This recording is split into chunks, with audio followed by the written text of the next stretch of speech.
I have a dream. We'll never surrender. Soldados do Brasil. A luta da seleção.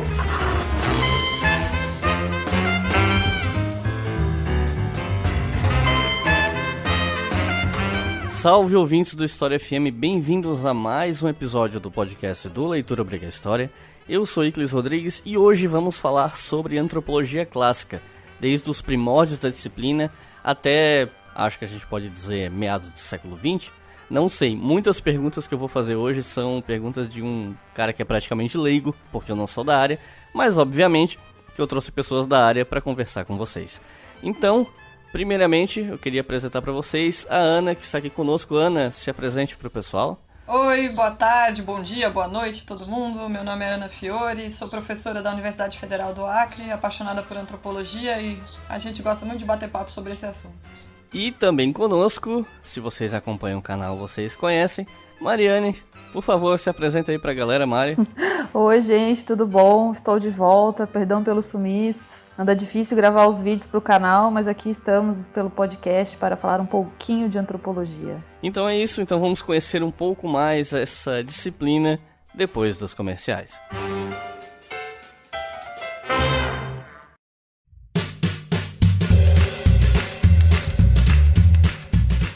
E, aproveitando o papo, queria lembrar a vocês, faz muito tempo que eu não falo isso aqui no podcast, que nós temos uma loja, a Obriga Store, que fica dentro da Doppel Store. A Doppel Store é uma loja de, principalmente camisetas, mas outros itens também, com temáticas científicas. E as camisetas de ciências humanas, ou pelo menos a maioria delas, estão na nossa loja, a Obriga Store, que fica dentro da Doppel Store. E, inclusive, muito em breve a gente vai ter uma 7ª camiseta. A estampa já está pronta, ainda não sei quando vai sair, tô tentando conversar com o Igor lá da Doppel Store para ver quando isso vai acontecer. Mas muito em breve, eu espero que antes do Natal, para aqueles e aquelas de vocês que estão querendo comprar uma camiseta de Natal com temática de ciências humanas, terem uma nova opção além das 6 que a gente já tem lá na loja. Então, se vocês querem camisetas com temática científica para o Natal, deem uma olhada no link que está aqui na descrição desse podcast ou acessem doppelstore.com.br.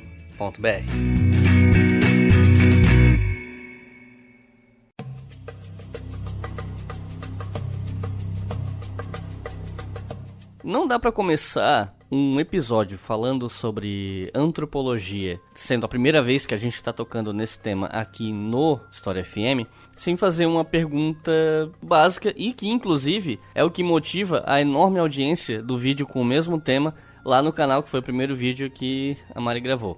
Afinal, o que é antropologia? Bom, antropologia foi uma coisa que foi sendo criada, na verdade, né? Antropologia é uma disciplina, é um campo de investigação científica que estuda, a gente pode falar que estuda cultura, ou pode falar que estuda as relações sociais, estuda o fenômeno humano de um ponto de vista bastante amplo. Como disciplina mesmo se estabeleceu no começo do século XIX, mas ela tem, assim, o que a gente fala do exercício do estranhamento, o exercício da alteridade, né? De tentar compreender outros modos de vida, outras culturas, outros modos de pensar e compreensão do mundo, que vem muito antes da antropologia se consolidar como um campo de conhecimento científico. A antropologia também, ela não surge isoladamente, né? Atualmente, se alguém quer fazer antropologia, apenas o curso de antropologia em nível superior, se não muito me engano, a gente tem 5 universidades que oferecem só a graduação em antropologia.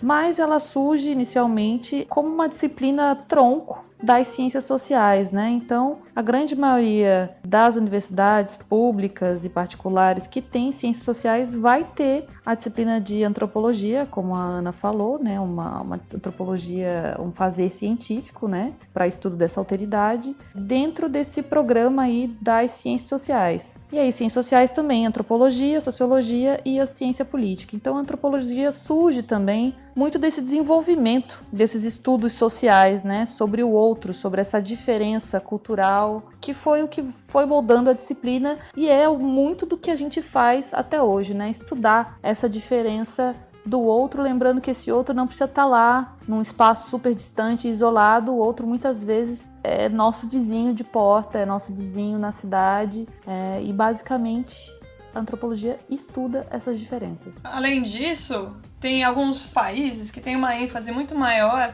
na aproximação entre a antropologia e a arqueologia. Aqui no Brasil, a antropologia está quase sempre dentro das ciências sociais.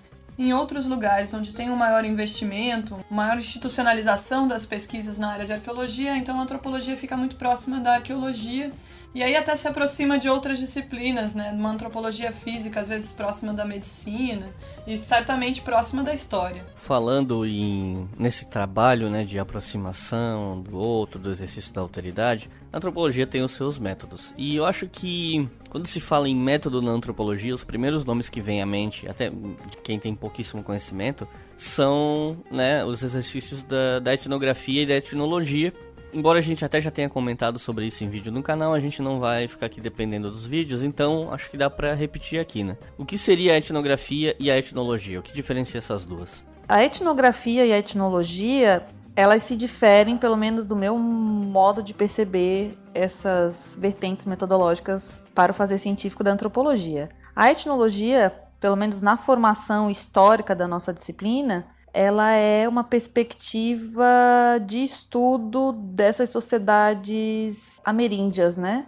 O estudo dessas sociedades ameríndias. Já a etnografia trata-se, então, do método em si, do fazer científico da antropologia. E aí a etnografia, ela compreende vários modos, vários métodos mesmos para ser realizada. A gente, para falar de algumas que são as mais comuns, né? A gente tem a observação, onde o antropólogo, o cientista social, vai a campo, e aí o campo é o espaço da pesquisa, né? Não necessariamente precisa ser um campo, assim, como a gente pensa, a cidade e o campo. Não, o campo pode ser a cidade também. E faz essas observações com as populações nativas ou com os seus interlocutores, né? A etnografia pode ser observação participante, então, além de observar, o pesquisador também se envolve ativamente nas atividades e no cotidiano dessas pessoas, desses interlocutores, né? A etnografia pode ser composta ainda pela escrita de um caderno de campo, onde esse pesquisador ou pesquisadora vai escrever todas as suas observações. A etnografia compõe ainda o uso de materiais audiovisuais, câmera, filmadora, fotográfica, para registro, né, do que está sendo visto, vivido, ouvido. A etnografia compõe registros genealógicos de um grupo. A etnografia tem várias metodologias que a gente poderia utilizar. E a etnologia, como eu falei, a priori, ela é uma vertente do estudo da antropologia que foca aí nessas populações ameríndias, né? Eu acho que é legal da gente pensar que etnografia, grafia, o registro, né, a escrita do étnico, do que é diferente da alteridade, ela tá para além de uma técnica. A gente pode pensar que existem muitas técnicas de coleta e de análise de dados. Tem técnicas para fazer entrevista, tem técnicas para fazer estudos com grupos, técnicas para fazer estudos de caso, para registro audiovisual, tem questionários, tem análise de survey, né, análises quantitativas, por exemplo, quando a gente vê uma pesquisa de opinião ou pesquisa de intenção eleitoral, que é essas que o público em geral tem mais contato, tem essas diferentes técnicas para coleta e para análise desses dados, ou seja, para receber informações e para interpretar essas informações. E tem os diferentes métodos, como a gente chama, que tem a ver também com as ferramentas teóricas. Quais são os conceitos pelos quais a gente vai interpretar esses dados a partir de uma determinada construção de visão de mundo. E a etnografia, ela é mais do que uma técnica, e ela também é mais do que um método, porque a etnografia, o estar lá, tentando apreender um ponto de vista do outro, como é que o outro entende o mundo, traz também uma teoria, né? Que é uma teoria que é uma junção daquilo que a antropologia já sabe, das maneiras pelas quais a antropologia analisa, interpreta e compreende o mundo, e aquilo que os seus interlocutores, né, vão trazer como a sua própria teoria. E aí a etnografia promove o encontro dessas duas teorias e faz uma teoria artesanal, mais científica, daquela situação específica que está sendo estudada. É por isso que a etnografia, ela dá à antropologia uma especificidade muito própria, né? Por isso que a antropologia é uma disciplina que tem características muito diferentes das outras. Tem uma definição de um antropólogo muito importante, que é o Claude Lévi-Strauss, que fala que a sociologia é a ciência social do observador, do próprio ocidental, né, do próprio acadêmico. Enquanto a antropologia é a ciência social do observado, é aquilo que os outros trazem como teoria e aquilo que a gente consegue entender da teoria deles a partir da nossa própria teoria. Quais foram as confluências que levaram para o surgimento da antropologia? Que saberes anteriores, que movimentos, que pensadores, o que confluiu para se chegar à antropologia, assim, em linhas mais gerais? A antropologia, ela tem uma pré-história, como a gente costuma brincar, né? Até porque relatos sobre esses lugares distantes, com modos de vida muito estranhos, isso existe há muitos e muitos séculos, né? A gente consegue pensar até os cronistas da Grécia Antiga, né, os filósofos. Então, Heródoto, por exemplo, tem histórias sobre esses povos que eram chamados na época de bárbaros pelos gregos. Até a bárbaro, que é uma das palavras que foi usada para descrever esses não ocidentais, esses outros, ela vem de uma definição grega daquele que é o estrangeiro, aquele que não vive na polis, na cidade. Aí eu tô invadindo um pouco o seu campo, Iclis, da história. Relaxa. E não fala uma língua que nós entendemos, né? E que não vive no auge da considerada civilização da época, embora a palavra civilização também não seja dos gregos, stricto sensu. Então esses outros povos que podiam viver como hordas, né? Selvagens, sem nenhuma estrutura, ou como escravos de um grande déspota, né, como era o caso como os gregos percebiam um pouco os egípcios, esses eram os povos bárbaros. Então se tinham muitas histórias sobre isso.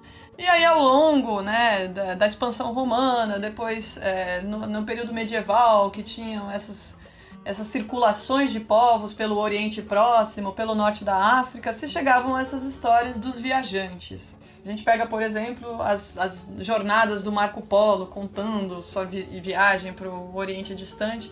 Tudo isso foi assim, construindo um certo repertório imaginário do que era esse mundo para além do conhecido.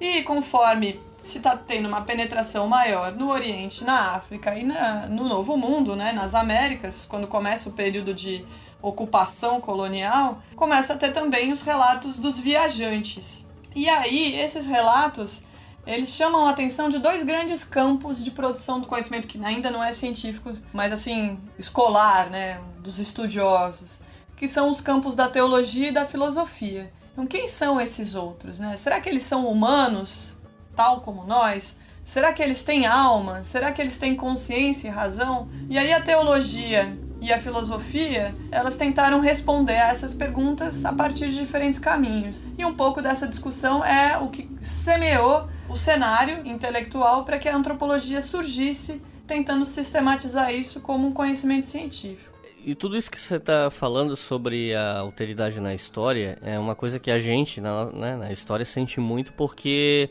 ainda hoje a alteridade do passado gera dificuldades porque a gente está trabalhando com essas fontes do passado, né? Então a gente precisa fazer uma leitura que ainda por cima filtre esses comentários, essas percepções carregadas de preconceitos, de subjetividades. É um desafio que nunca vai deixar de existir, né? Pra gente que trabalha nas ciências humanas em geral. E a gente na história sente muito isso, né? Essa dificuldade. Bem, a subjetividade, como você falou, Iclis, ela existe em todos os trabalhos das ciências humanas, sem muitas exceções. E o bacana da gente saber como é que a antropologia começa, como a Ana explicou, é a gente fazer essa autocrítica, que hoje em dia ela é bastante forte, né, para a antropologia, que é uma perspectiva pós-colonial, para que a gente possa voltar a esses lugares iniciais de estudo da antropologia, e pensando que a antropologia nasce, como a Ana falou, desse processo de expansão e colonização, e a gente sabe quais são as relações de poder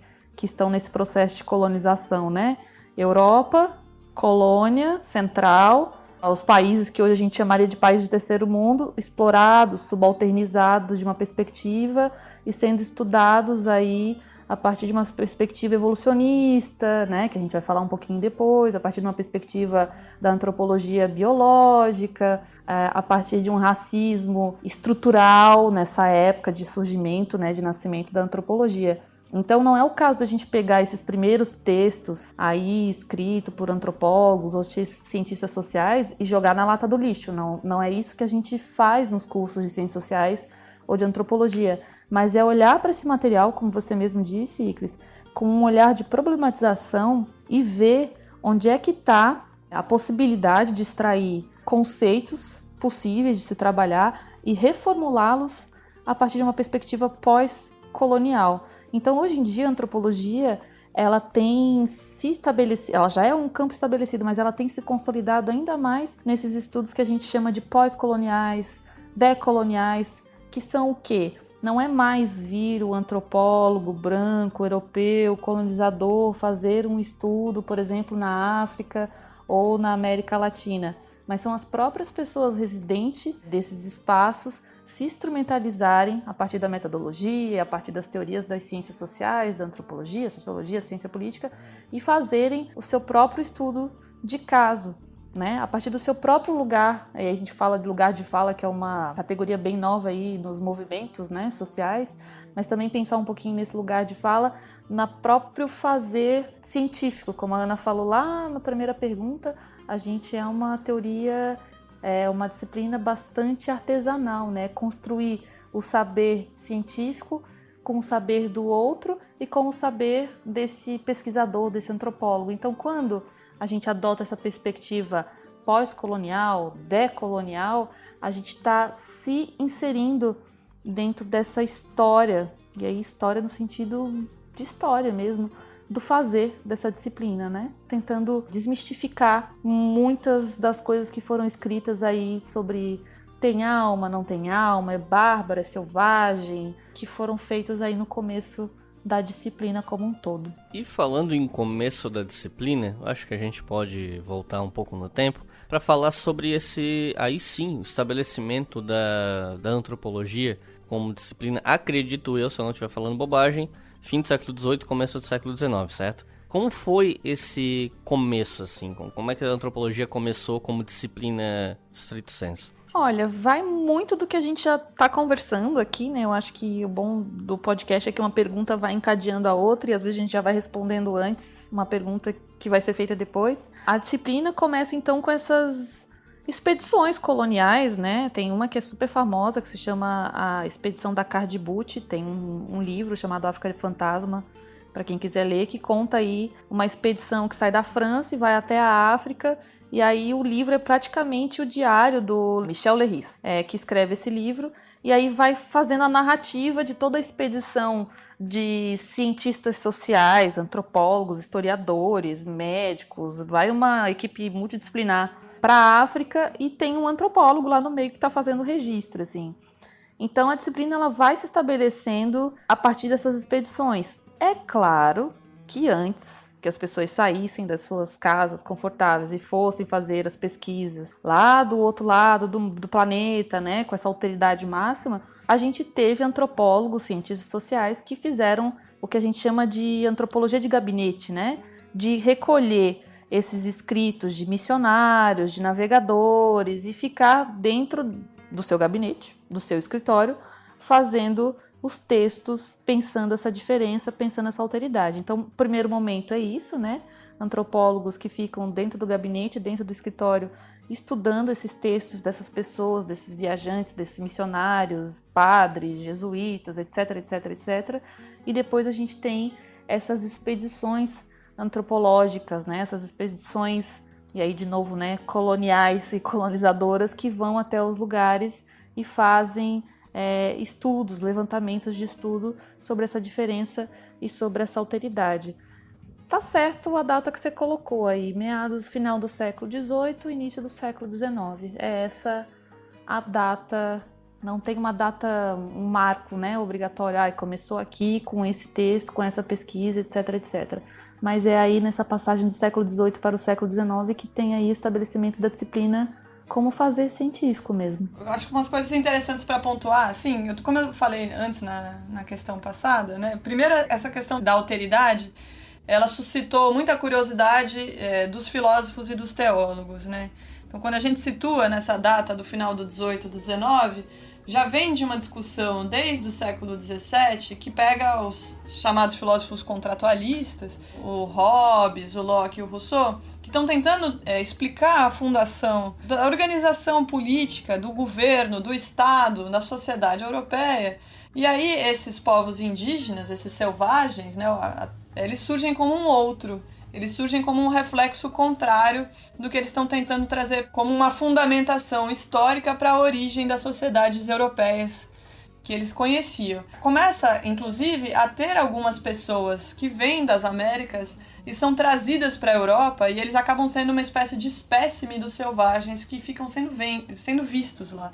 É assim que surge a figura do bom selvagem. Então, um dos nossos ancestrais da antropologia, até a gente costuma citar um filósofo que é o Michel de Montaigne, que escreve um ensaio que é muito famoso, a gente até trabalha com os alunos na graduação, que é sobre os canibais, né? Porque de repente na Europa se choca com essa ideia de que existem povos que praticam canibalismo nas Américas.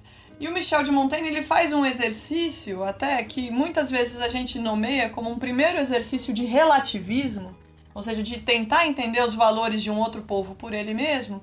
E ele vai comparar essa prática dos tupinambás, né, do canibalismo que ele fica sabendo, com as práticas, por exemplo, de punição dos crimes na França, né? E aí ele fala assim, olha, a gente maltrata, a gente tortura pessoas, e que talvez os canibais que só fazem isso depois que a pessoa morre sejam mais humanos do que nós europeus. É lógico que essas bases do Montaigne a gente já não pode mais levar a ferro e a fogo, mas é um cara, ainda no século XVI, tentando fazer esse exercício.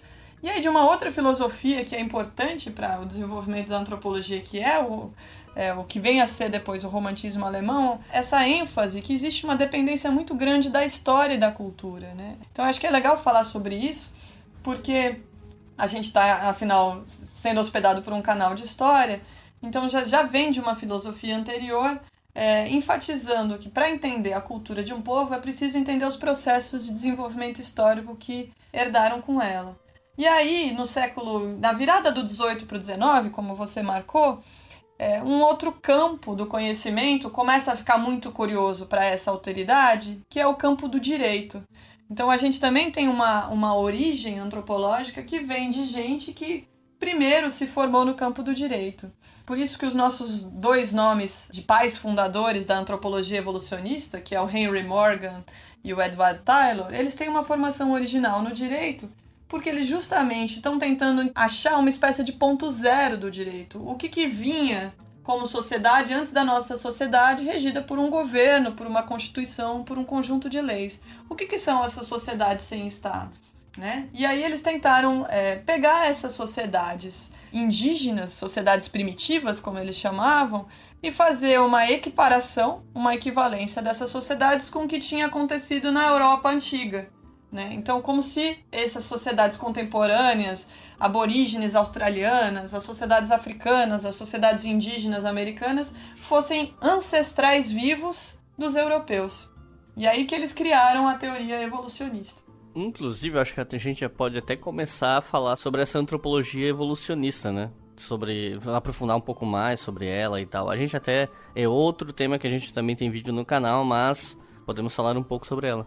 Então é isso, né? A gente tem alguns autores que são importantes para o evolucionismo. O termo, né, de evolução, ele foi cunhado pelo Herbert Spencer, na verdade, quando ele publica um livro em 1851 chamado Social Statics, Estática Social. E a gente, às vezes, aproxima a teoria evolucionista na antropologia do evolucionismo do Darwin, mas esse termo entrou nas ciências sociais pelo Spencer, que era um positivista, antes do uso pelo Darwin. O Spencer tinha uma seguinte tese, né, que todas as coisas no universo, elas iam do mais simples para o mais complexo. Então você poderia aplicar isso para a evolução geológica e climática da Terra, para a evolução dos diferentes organismos e para a evolução das sociedades, das raças humanas. Então, o Spencer tinha um texto lá chamado Progresso, Sua Lei e Causa, e ele tentava explicar como é que as coisas iam evoluindo do mais simples para o mais complexo. E aí os intelectuais da época, né, os pensadores da época, olharam para essas sociedades primitivas, para essas sociedades indígenas, que eles chamavam de primitivas, de selvagens e de bárbaras, consideraram que elas eram sociedades mais simples do que as sociedades da Europa e que, portanto, elas deveriam estar num estágio anterior. E aí eles tinham que responder uma série de coisas, né? Existia uma série de polêmicas na época. E eu acho que isso é uma coisa que é sempre importante lembrar, porque toda ciência ela é feita de polêmicas, de grandes debates, de grandes controvérsias entre diferentes posições teóricas, entre diferentes formas de interpretar aqueles dados aos quais a ciência se dedica. Então, uma das grandes polêmicas do século XIX era saber se os seres humanos tinham uma origem única ou tinham várias origens, né? Que eram os monogenistas versus os poligenistas. E a teoria evolucionista, ela tenta responder essa questão dizendo que a humanidade é uma só, que tem uma origem só e que existem uma série de leis gerais que explicam o desenvolvimento dessa humanidade a partir de diferentes estágios. Então, por um lado, a gente vê esses autores hoje como muito etnocêntricos, ou seja, muito privilegiando seus próprios valores, colocando a civilização europeia como o ápice do desenvolvimento humano, mas, por outro lado, eles também fornecem as bases para a gente pensar numa humanidade única que tem certos direitos e valores que podem ser universalizados. Então tem esses dois lados da moeda no evolucionismo, né? Assim, a gente falar sobre direitos humanos, que é uma coisa que vem também da Revolução Francesa, né? Da Declaração Universal dos Direitos do Homem e do Cidadão, e vem desses caras que estão tentando fundamentar valores universais para a humanidade, para além de toda a sua diversidade. O problema é que eles olharam para esses povos diferentes e falaram, bom, eles estão atrasados. Vamos tentar explicar por que eles estão atrasados. E aí, nisso, entraram uma série de preconceitos, né? A gente pode falar, por exemplo, que um dos fundadores, que é o Henry Maine, ele também vem desse lado do direito, e eles estão tentando explicar, né, o que é o desenvolvimento da família, da propriedade privada do Estado. Então, um dos primeiros grandes interesses dos evolucionistas é tentar ver como é que são as organizações familiares. Porque nessas sociedades em que não tem um governo, como foi dito do Brasil, né, pelos jesuítas, sociedades sem lei, sem rei, sem Deus, eles entenderam que uma forma que organizava as relações, quem deveria fazer alguma coisa para quem obedecia a quem, eram as relações de parentesco. Então eram juristas olhando muito como é que esses grupos se organizavam em termos de classificação de parentesco, quem é pai, quem é tio, quem é sogro, quem é genro, né? E aí eles começaram a se interessar, por exemplo, pelo estudo dessas línguas, porque essas outras línguas poderiam dar as chaves para entender esse parentesco e, consequentemente, para entender o modo de pensamento desses povos. Apenas como uma forma de complementar o que a Ana já falou, né? Porque a teoria evolucionista é basicamente uma das primeiras teorias que surgiu para analisar essas diferenças entre sociedades, grupos e povos, né? A gente tem aí essa teoria também muito baseada numa questão biológica, né? E aí a gente chega em alguns momentos ao longo dos cursos de Ciências Sociais até falar aí de teoria de evolução das espécies do Charles Darwin. É claro que ela não é a principal teoria utilizada para explicar ou para fundar essas diferenças, né, sociais, mas essa teoria da evolução, ela surge aí como uma inspiração, vamos dizer, para que esses autores aí, Lewis Morgan, o Fraser, o Tyler, que são os principais autores que a gente estuda sobre a teoria evolucionista, façam, né, as suas análises. Então, para a teoria evolucionista, como a Ana já falou, havia-se a noção de que a humanidade e a história dessa humanidade, ela seguia, uma linha, era linear e progressiva, e que os homens, e aí homens no sentido de humanidade, estariam divididos em 3 grandes períodos. E quem fala desses 3 grandes períodos é o Morgan, que seria a selvageria, a barbárie e a civilização, sendo a selvageria e a barbárie esses grupos aí pensados como colonizados, né, nessa perspectiva pós-colonial, e a civilização aí pensada como as pessoas da Europa, né, já mais à frente nessa linha, nessa progressão linear. E aí é importante pensar como é que esses pesquisadores e esses primeiros antropólogos faziam essa divisão, quais eram as questões que eles utilizavam para encaixar os grupos sociais em selvagem, bárbaro ou civilizado, né? Então a gente tem pelo menos 7 questões que esses teóricos aí utilizavam para pensar em qual estágio aquele grupo estaria alocado. A primeira seria as formas de subsistência, a segunda seria as formas de governo, a terceira, linguagem, quarta, família, quinta, organização da religião, sexta, a transformação arquitetônica do espaço onde o grupo está inserido, e o sétimo, a noção de propriedade privada, né? Então, era quase como pegar uma tabela e dividir selvagem, bárbaro e civilizado. Como é que era a linguagem? Primitiva, rudimentar, tinha escrita, não tinha? Como é que era a família? Matrilinear, patrilinear, composta de que maneira? Religião, organizada, e aí organizada entre aspas, né? Desorganizada, monoteísta, politeísta. Eu me lembro que existia em algum dos textos de graduação, acho que era o do Morgan também, que tinha até uma tabela onde a gente olhava assim, modos de instrumento para plantio e caça. Tem machadinha. Se tem machadinha, tá mais para barbárie do que para selvagem. Sabe como fazer fogo. Tá mais para civilização do que para selvageria. Então eram sim elementos muito simples, né, que se utilizava para poder designar essas pessoas nessas 3 fases, né, de selvagem, bárbaro ou civilizado.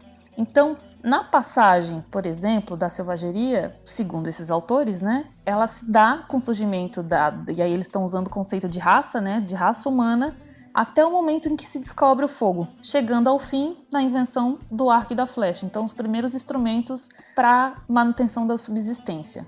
A barbárie, que seria a próxima fase, teria então a invenção da arte, da cerâmica, como uma espécie de estímulo mental. Então não era mais aquela questão da selvageria, da busca imediata por alimento, mas tinha então a contemplação, o fazer a arte, a tapeçaria, né? Construção de tijolos, a lida manual aí com os elementos da natureza, né? O barro, a palha. E por fim, para a próxima passagem para a civilização, segundo esses autores, seria o processo de trabalhar com os minérios, né? Para poder então fazer as ferramentas de metal. A civilização, como eu já disse no começo, seria então esse momento onde o homem não está mais só preocupado em relação à sua subsistência, mas consegue também fazer essa contemplação, esse trabalho manual da arte, do uso das ferramentas, e estabelece um sistema de religião com símbolos e significados e histórias, né? E com a invenção do alfabeto fonético e uso da escrita. Então era muito simplista, apesar da Ana falar que tem pontos positivos e tem pontos negativos, era uma forma muito simplista de analisar as diferenças humanas, colocando todos os grupos dentro de uma linha de pensamento único, né? Ou seja, estamos todos no ponto A, todos chegaremos ao ponto Z em diferentes momentos ou não.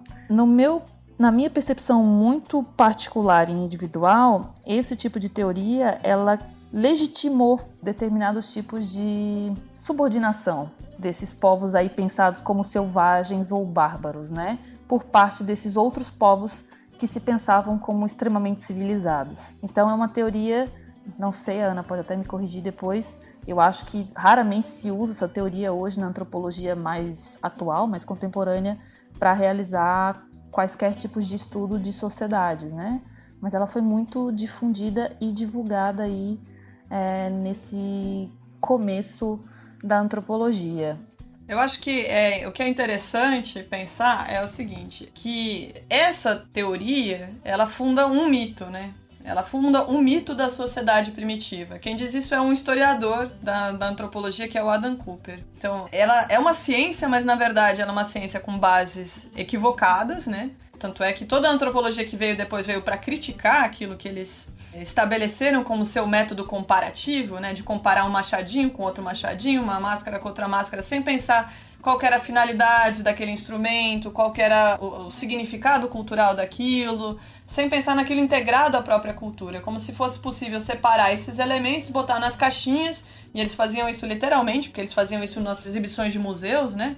E isso fundou um mito de uma sociedade primitiva que seria mais atrasada, menos humana, que deveria ser tutelada, que deveria ou ser conduzida para a civilização, ou que jamais poderia se civilizar e por isso precisaria ser dominada. Então teve uma série de finalidades políticas, ideológicas, fundamentando a escravidão, fundamentando o racismo científico, fundamentando um certo nacionalismo. Então ela causou uma série de impactos que foram muito danosos do ponto de vista político para essas populações que eram objeto de estudo. Mas é que as coisas, elas sempre têm um outro lado, que é um lado da resistência, né? Embora a gente apresente os evolucionistas como grandes antropólogos de gabinete, o próprio Henry Morgan, ele fez pesquisa de campo, né, entre os iroqueses, norte-americanos, e um pouco do contato que ele teve com esses nativos fez com que ele se engajasse nos escritórios de assuntos indígenas nos Estados Unidos na época e militasse um pouco por direitos à terra desses povos. E treinando assistentes indígenas para coletar dados de campo para ele fundou também uma tradição nos Estados Unidos de se ter os primeiros antropólogos indígenas. Então, hoje em dia, é um assunto que a gente discute muito, né? Os índios na universidade, né? Como é que faz uma antropologia do ponto de vista indígena. Mas, na verdade, isso já existe desde o meio do século XIX com a iniciativa desses caras. É isso, a gente tem que estar sempre contextualizando, né? E convidando os estudantes de hoje em dia, os curiosos de hoje em dia em antropologia, a ver como parte dessa ideologia racista que o evolucionismo produziu sobrevive até hoje no senso comum das pessoas.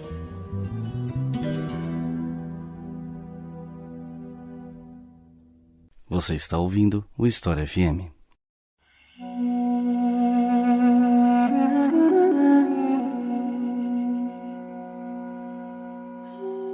Quando eu tava me preparando para esse episódio, e até inclusive revendo o vídeo que tá lá no canal sobre antropologia, eu tava me deparando com as divisões entre antropologia cultural e biológica, o modelo norte-americano de divisão de antropologia cultural, linguística, biológica, arqueologia e tal.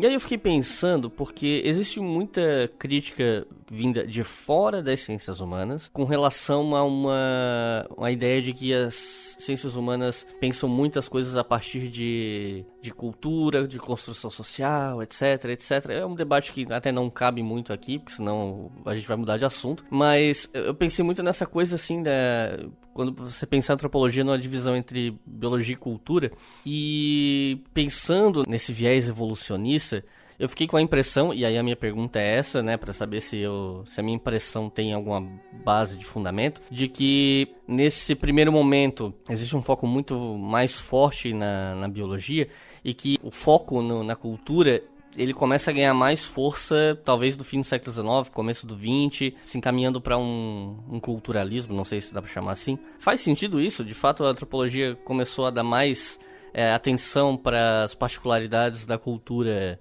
não vou dizer tardiamente, porque faz tempo, né? Mas foi uma coisa que foi chegando aos poucos? Inicialmente, a gente tinha, como a Ana mesmo falou, a antropologia em alguns países ela é muito associada à arqueologia, né? E aí, só para descontrair um pouquinho, eu lembro que quando eu era criança eu queria ser arqueóloga, mas não soube na época, e na época do vestibular, algum lugar que pudesse me ensinar arqueologia, e acabei indo parar nas ciências sociais, na antropologia, como um campo de pesquisa e estudo, que é, felizmente, o campo que eu sigo até hoje. E aí eu acho que isso, sobretudo, por conta muito daqueles filmes, né, Indiana Jones, o arqueólogo que vai lá, busca o símbolo sagrado, corre da pedra, tá em contato com aquela diferença, etc, etc. Então, em países, eu acho que sobretudo nos Estados Unidos, a gente tem essa associação da antropologia com a arqueologia, e a gente também tem essa associação da antropologia com essas questões mais biológicas. A gente terminou o bloco passado falando sobre antropologia evolucionista, e para além das medições, e aí eu acho que entra um pouquinho aí de antropologia forense, quando a gente vai falar de antropologia biológica, que era aquele esquema de medição de crânios, um crânio menor, um crânio maior, um crânio mais X de uma pessoa mais, um crânio mais X de um grupo tal é mais propenso a determinadas ações de criminalidade, etc. Então, e aí até hoje a gente tem uma série recente, eu não lembro o nome, que pensava aí nessa questão da antropologia forense, que é super bacana, que é estudar esses aspectos biológicos, e aí, quando a gente está falando biológicos, é do corpo mesmo, né, do corpo desses indivíduos, que trazem alguns traços. Eu acho que o grande problema dessa questão da antropologia com a biologia, e é claro que nem tudo são problemas, como a Ana lembrou, a gente tem que saber fazer a separação e levantar o que há de positivo, né, melhorar esse positivo, e o que há de negativo a gente tem que não refutar, mas deixar um pouco de lado, é que essa antropologia biológica ela também deu muita margem para várias estigmatizações de determinados grupos, né? por conta de características inscritas nesses corpos, que são diferentes.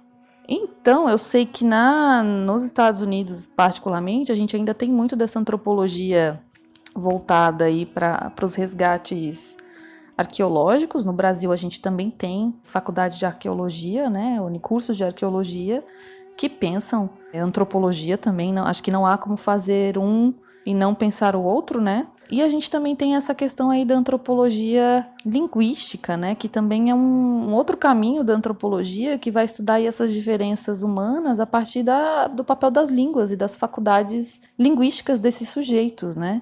Então a gente tem vários espaços aí onde a gente consegue pensar a antropologia, que nem tudo é só divisão cultural ou socialmente construído, né? A gente gosta muito de falar, isso aí é socialmente construído. Mas isso quer dizer exatamente o quê, né? Parece assim um bordão quase de estudante de humana. Não, mas isso aqui é uma construção social. Tá, beleza, é uma construção social, mas vamos olhar ali para a parte da linguística, vamos olhar ali a parte da história desse povo, quem escreveu a história, como foi escrita essa história, qual é o viés que está sendo colocado, quais foram as análises biológicas que influenciaram para a consolidação de determinados paradigmas, né? A gente sabe, e aí hoje aqui no Brasil a gente não trabalha com antropologia biológica, mas a gente sabe que a biologia ela está presente até hoje em determinados estudos da antropologia. Por exemplo, quando a gente vai pensar nos estudos de gênero numa perspectiva social, a gente não pode deixar de ler teóricos aí que vão estar falando sobre a predominância da biologia nas diferenças culturais e sociais entre homens e mulheres. E tem teóricos que falam isso, de uma perspectiva biológica e social.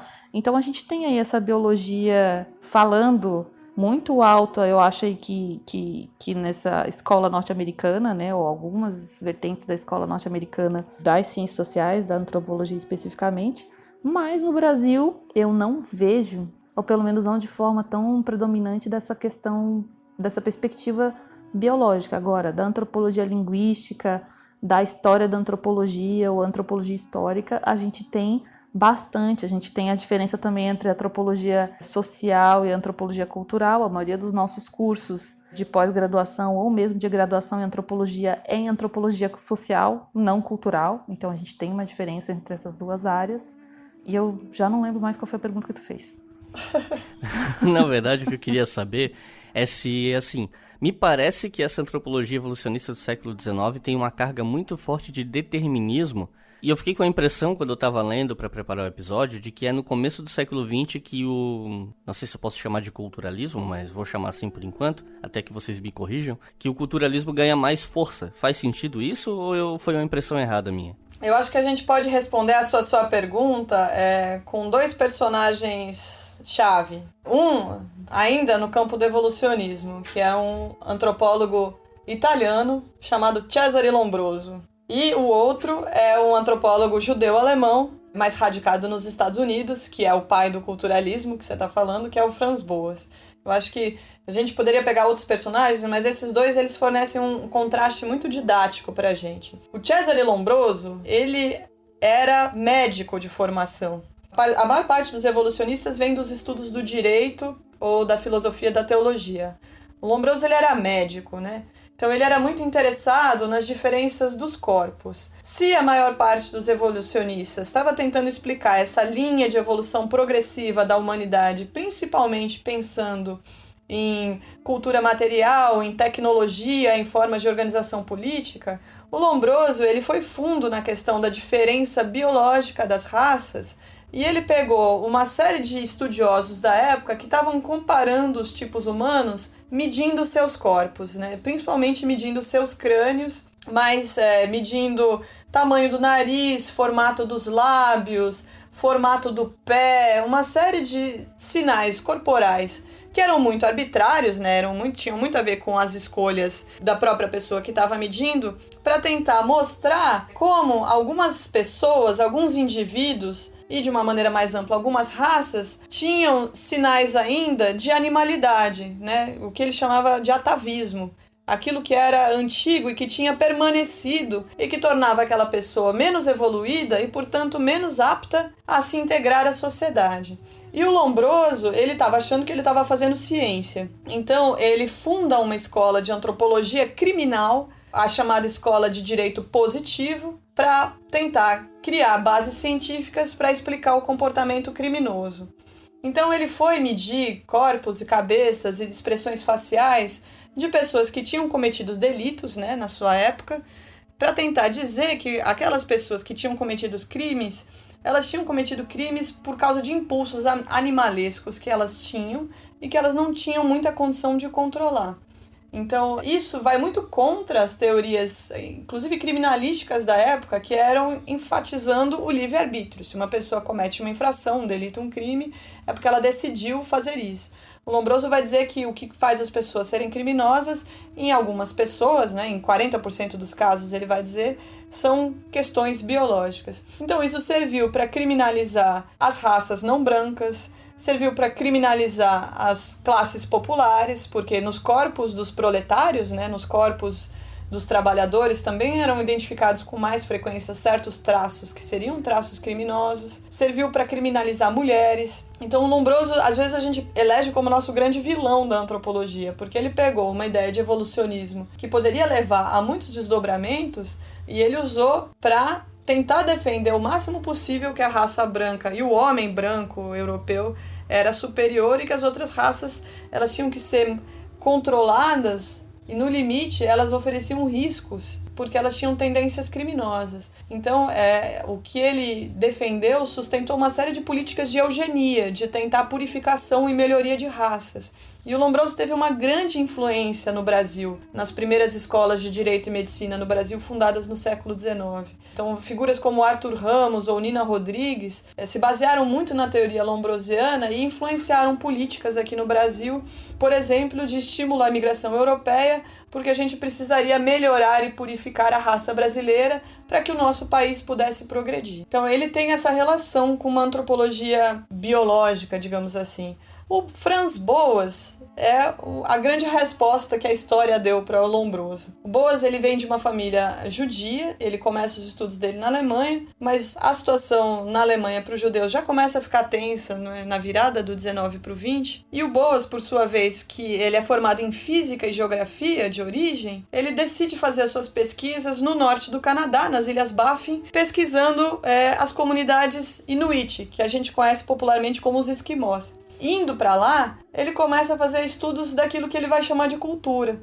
Cultura é um conceito que vem da filosofia alemã, pensando no espírito de um povo, na construção emocional, dos valores, da moral de um povo. E aí os evolucionistas já estavam falando de uma cultura humana, uma definição super clássica de cultura vem do Edward Tylor, mas o Boas muda a ideia de cultura para pensar justamente na diversidade dos povos e na equivalência de todas as culturas, de que uma cultura não é mais desenvolvida do que a outra, que uma cultura não é mais valiosa do que a outra.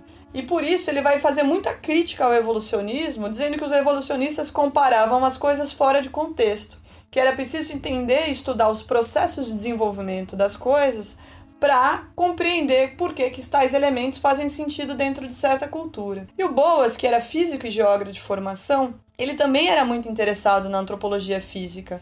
Uma das coisas que ele faz, inclusive, ele vai descrevendo formatos de rosto no mundo inteiro e ele faz esses modelos em gesso, sei lá qual que é o material que ele usa, e ele cria exposições em museu também, mostrando a diversidade dos tipos humanos, mas já não num sentido de dizer que uns são mais animalescos ou menos desenvolvidos do que outros, mas justamente valorizando essa diversidade como um sinal de possível progresso da humanidade. O Boas vai defender que a humanidade só progride quando se conseguem misturar muitas respostas que as raças e as culturas vão trazendo. O Boas é um erudito em muitas áreas. Ele também vai enfatizar muito o estudo da língua, então ele é um dos grandes fundadores da antropologia linguística, porque ele diz que a gente só acessa os modos de conhecimento, de pensamento de um povo com uma compreensão profunda da língua. Ele passa muito tempo morando com os esquimós, depois ele vai para outra costa, da costa do Pacífico, da América do Norte, na fronteira dos Estados Unidos com o Canadá, para morar entre os Kwakiutl, e ele também aprende a língua dos Kwakiutl. ele, para pensar nos processos de desenvolvimento desses elementos culturais que ele está interessado, desses traços culturais, ele valoriza a história e a arqueologia, até porque a história e a arqueologia ajudam a explicar a difusão de certos costumes, né? Espalhar um costume de uma cultura para a cultura vizinha, para a tribo vizinha, e, sobretudo, o trabalho de campo etnográfico. O Boas é um dos primeiros antropólogos que passa muito tempo fazendo trabalho de campo etnográfico, registrando diários de campo. Ele ainda consegue captar algumas imagens, né? É bem no começo da fotografia, enquanto uma tecnologia disponível. O Boas faz umas primeiras imagens dos esquimós na época.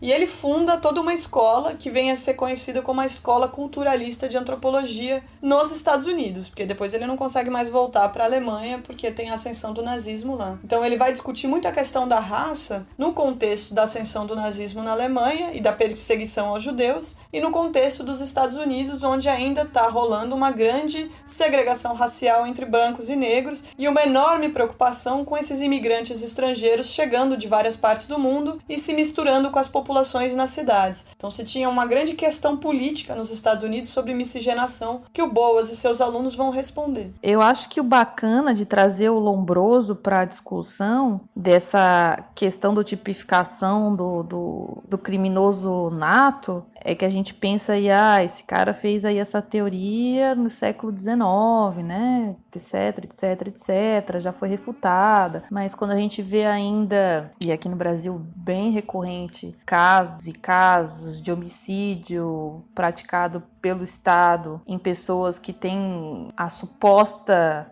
cara de um bandido, a gente vê ainda que existem algumas populações que são estigmatizadas e pensadas como criminosos em potencial. E a gente tem vários casos que podem ilustrar isso, né? Por exemplo, do homem que foi assassinado, o homem negro que foi assassinado portando um guarda-chuva e a polícia viu uma arma, ou da mulher negra que é arrastada no carro da polícia, etc, etc. Então a gente tem aí muitos casos ainda, parece assim uma teoria super antiga, né? Que não faz mais sentido nenhum, mas a gente ainda tem aí essa cara do criminoso no Brasil de uma maneira muito, muito cruel, né? É a pessoa negra, é a pessoa pobre, é esse estigma social que a gente tem ainda. E aí, nesse sentido, eu também penso que a gente, como cientista social, o nosso papel é desmistificar essas noções ou esses colamentos aí de personalidades a determinados tipos físicos e biológicos. E isso a gente está falando aqui numa questão de relação étnico-racial, mas como eu estava falando antes, vai também numa questão de relações de gênero, né?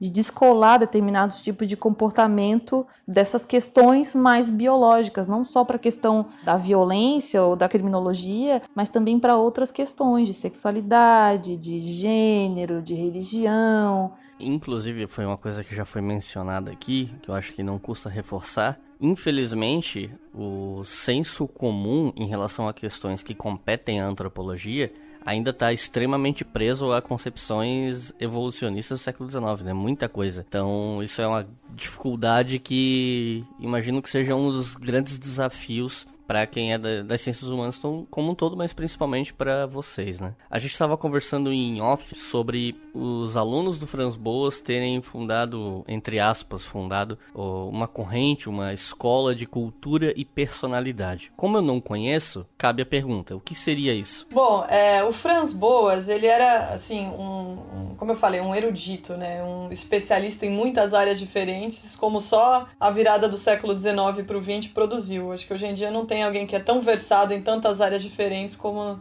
se tinham alguns desses personagens daquela época, né? Boas, ele viveu muito, ele morreu com 84 anos e ele formou gerações de antropólogos nos Estados Unidos, né? Na Universidade de Columbia, onde ele dava aula. Um deles, por exemplo, é o Alfred Kreber, que é pai da Ursula Kreber-Legan, que é uma grande escritora de ficção científica feminista, e que baseia, né, a sua ficção científica, essa viagem para outros planetas, muito nessa experiência de comparar culturas que seu pai fez. Mas o que a gente normalmente estuda aqui no Brasil é uma linhagem do culturalismo que veio a ser conhecida como Escola de Cultura e Personalidade, porque estava justamente tentando explicar como é que os padrões de cultura que são formados, eles influenciam na construção da personalidade, do temperamento, dos modos de agir dos indivíduos. Então, uma das grandes antropólogas que estrutura as bases da Escola de Cultura e Personalidade é a Ruth Benedict. Ela tem esse livro que chama Padrões de Cultura, e ela faz pesquisa de campo com os índios nos Estados Unidos e faz comparações entre eles. Mas aí já não é mais a comparação que os evolucionistas faziam, atravessando grandes escalas temporais, de partes do mundo completamente diferentes. Ela pega uma mesma região e vai comparando as diferenças entre esses grupos indígenas dessa região para mostrar como a gente vive uma série de potencialidades, de características humanas, né? Uns são mais agressivos, uns são mais calmos, gostam de fazer as coisas de determinadas maneiras, não gostam de outras. Existem técnicas diferentes de caça, de pesca, de produção do fogo, de preparo dos alimentos, de montar as famílias, né? Aquilo que até os evolucionistas já estavam classificando um pouco. Mas o que faz a cultura? Ela vai selecionando esses fios dessas tendências, estimulando alguns, desestimulando outros, e a seleção desses fios faz uma grande tecelagem, e essa tecelagem forma um desenho, né, um padrão cultural. Ela faz essa comparação com os teares mesmo, né? Que é uma coisa que quem trabalha com índio está sempre muito interessado, porque os índios sempre fazem esses padrões, ou com miçangas, ou com fios e tal. Então ela pensa que a cultura é uma espécie de grande desenho feito por esses fios, dessas diferentes tendências, e essas tendências dos elementos valorizados e desvalorizados por cada cultura vão construindo a personalidade conforme as crianças são socializadas dentro dessa própria cultura. Então a Ruth Benedict, assim como a Margaret Mead, que é uma aluna da Ruth Benedict e do próprio Franz Boas, elas acabam fazendo uma antropologia que presta muita atenção com os processos de infância e adolescência das diferentes sociedades, porque ela quer ver justamente como é que as crianças vão sendo enculturadas, né? Como é que elas vão aprendendo a viver dentro da sua própria cultura. Porque o antropólogo, ele aprende uma cultura diferente do que uma criança, né? Uma criança cresce na sua cultura. O antropólogo também cresce na própria cultura e vai aprender outras culturas, mas ele já não é mais criança, então ele já vai aprender outras culturas a partir da sua própria cultura. Por isso que elas gostam muito de olhar para as crianças. E a Ruth Benedict escreve esse livro que a gente costuma trabalhar, que é o Padrões de Cultura, e a Margaret Mead, ela não quer fazer pesquisa nos Estados Unidos, então ela viaja até a Oceania, nas ilhas lá da Melanésia, Papua Nova Guiné, Samoa, e ela vai fazer pesquisas com as crianças e os adolescentes lá. E ela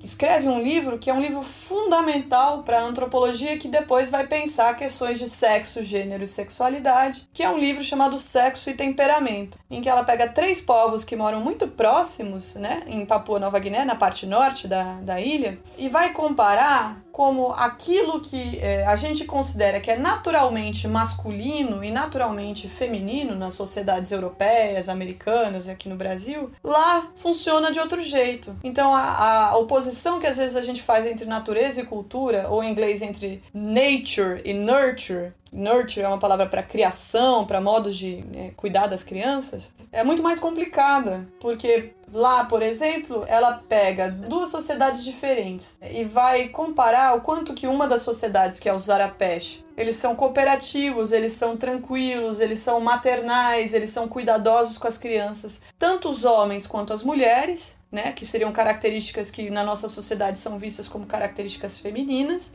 E tem uma outra sociedade vizinha, que são os Mundugumor, que tanto homens e mulheres são competitivos, são agressivos, são violentos, é uma sociedade que tem práticas guerreiras, e isso não tem uma diferença entre homens e mulheres. Então são características que nós vemos como características masculinas, mas que lá predominam tanto entre homens e mulheres. E ela pega uma terceira sociedade, que são os Chambuli, e vai dizer que lá os homens são vaidosos e se preocupam em se embelezar e tem uma série de ênfases na vida social, enquanto as mulheres são práticas, são trabalhadoras, né, estão preocupadas com os assuntos mais concretos da vida cotidiana, que ela acha que é o contrário da sociedade americana, em que as mulheres são vistas como fúteis e vaidosas e os homens que são aqueles que trazem o sustento para dentro de casa. Então ela está desnaturalizando, né, a ideia de que os sexos, né, das pessoas, na época não existia ainda a palavra gênero usada para falar de diferença sexual, então que os sexos das pessoas que determina personalidades. E quando a gente pensa hoje em dia, que a gente está tendo, né, políticos falando que rosa é de menina e azul é de menino e que isso é natural e biologicamente assim,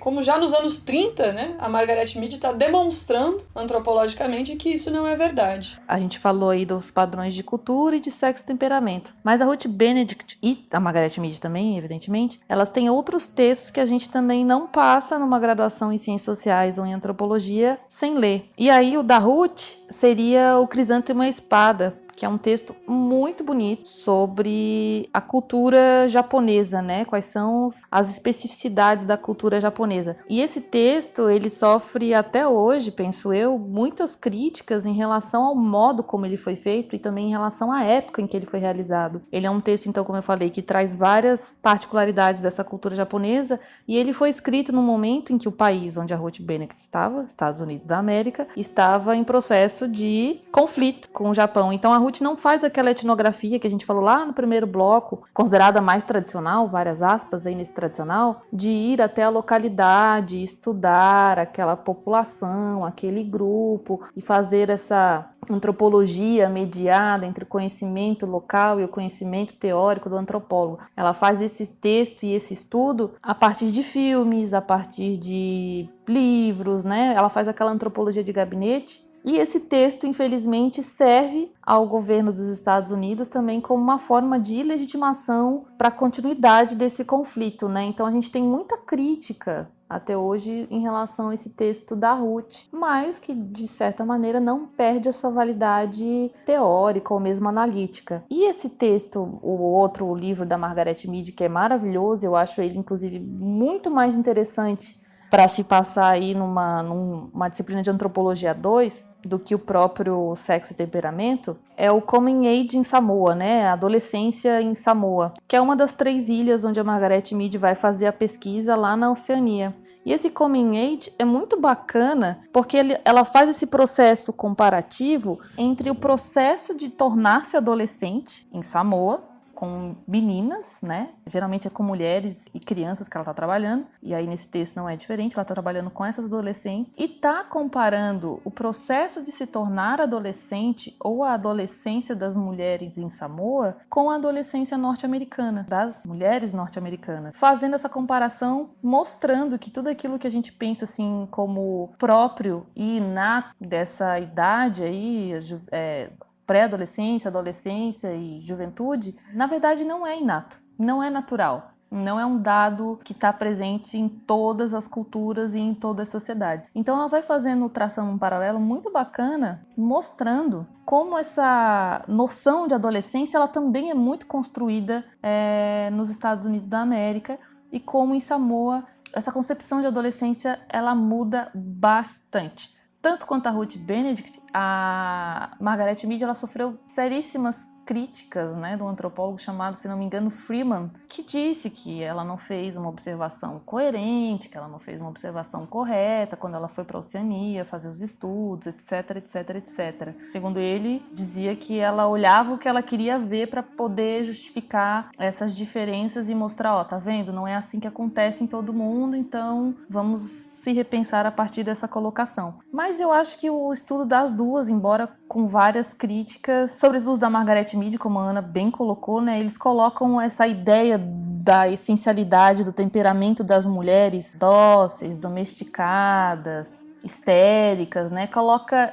essa ideia, essa concepção em xeque e faz com que ela se dissemine. Então, nas disciplinas de gênero, é obrigatório ler esse texto do Sexo e Temperamento das Sociedades Primitivas da Margaret Mead. É obrigatório. Mesmo que ela não tenha cunhado o termo gênero, né? Ela foi uma das grandes percussoras, assim, para dar essa abertura para que a gente possa pensar aí nesses padrões comportamentais de diferentes sociedades de uma outra perspectiva. E aí, só para lembrar também da Margaret Mead, já que a gente está falando tanto delas e a gente tem que ressaltar as pessoas que vieram antes da gente, né, nossas predecessoras. Ela tem um texto ainda que ela escreveu com um ex-companheiro dela, que é o Caráter Balinês, que a gente pode considerar aí um dos principais textos, livros no caso, da antropologia audiovisual, onde ela vai para Bali com esse ex-companheiro, o Bateson, né? E faz um texto, produz uma série de fotografias e monta, né,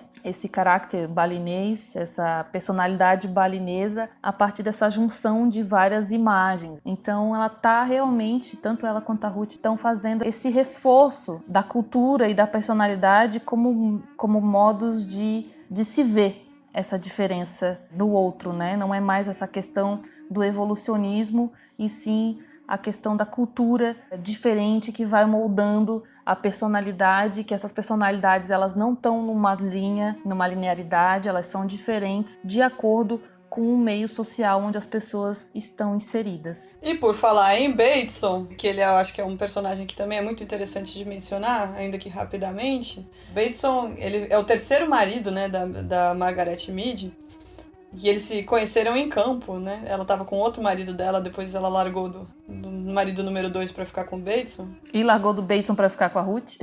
Mas a Margaret Mead é muito interessante, né? Porque ela era uma antropóloga pública, assim, de escrever nas revistas, de comentar assuntos de crescimento e de criação das crianças dos Estados Unidos. Ela foi uma defensora da amamentação. Ela intermediou relações entre soldados norte-americanos e jovens inglesas, que estava dando confusão na época da Segunda Guerra Mundial. Então ela foi uma intelectual muito pública e popularizou muito a antropologia nos Estados Unidos. E ela, com o Gregory Bateson, né, esse terceiro marido, e mais outros pesquisadores, foram, assim, cientistas que tiveram desenvolvimento inicial nos chamados estudos cibernéticos, né? E o Bateson, ele foi um cara muito interdisciplinar, mas ele também fez trabalho etnográfico, então ele também figura como um antropólogo dessa escola. E ele tem um livro muito interessante chamado Naven, que também é feito lá em Papua Nova Guiné, entre os Yatimu, que é um livro que vai falar de um ritual que é feito lá para mediar relações entre o irmão da mãe, né, o tio materno, e o sobrinho ou sobrinha, que é um ritual que envolve homens se vestindo de mulheres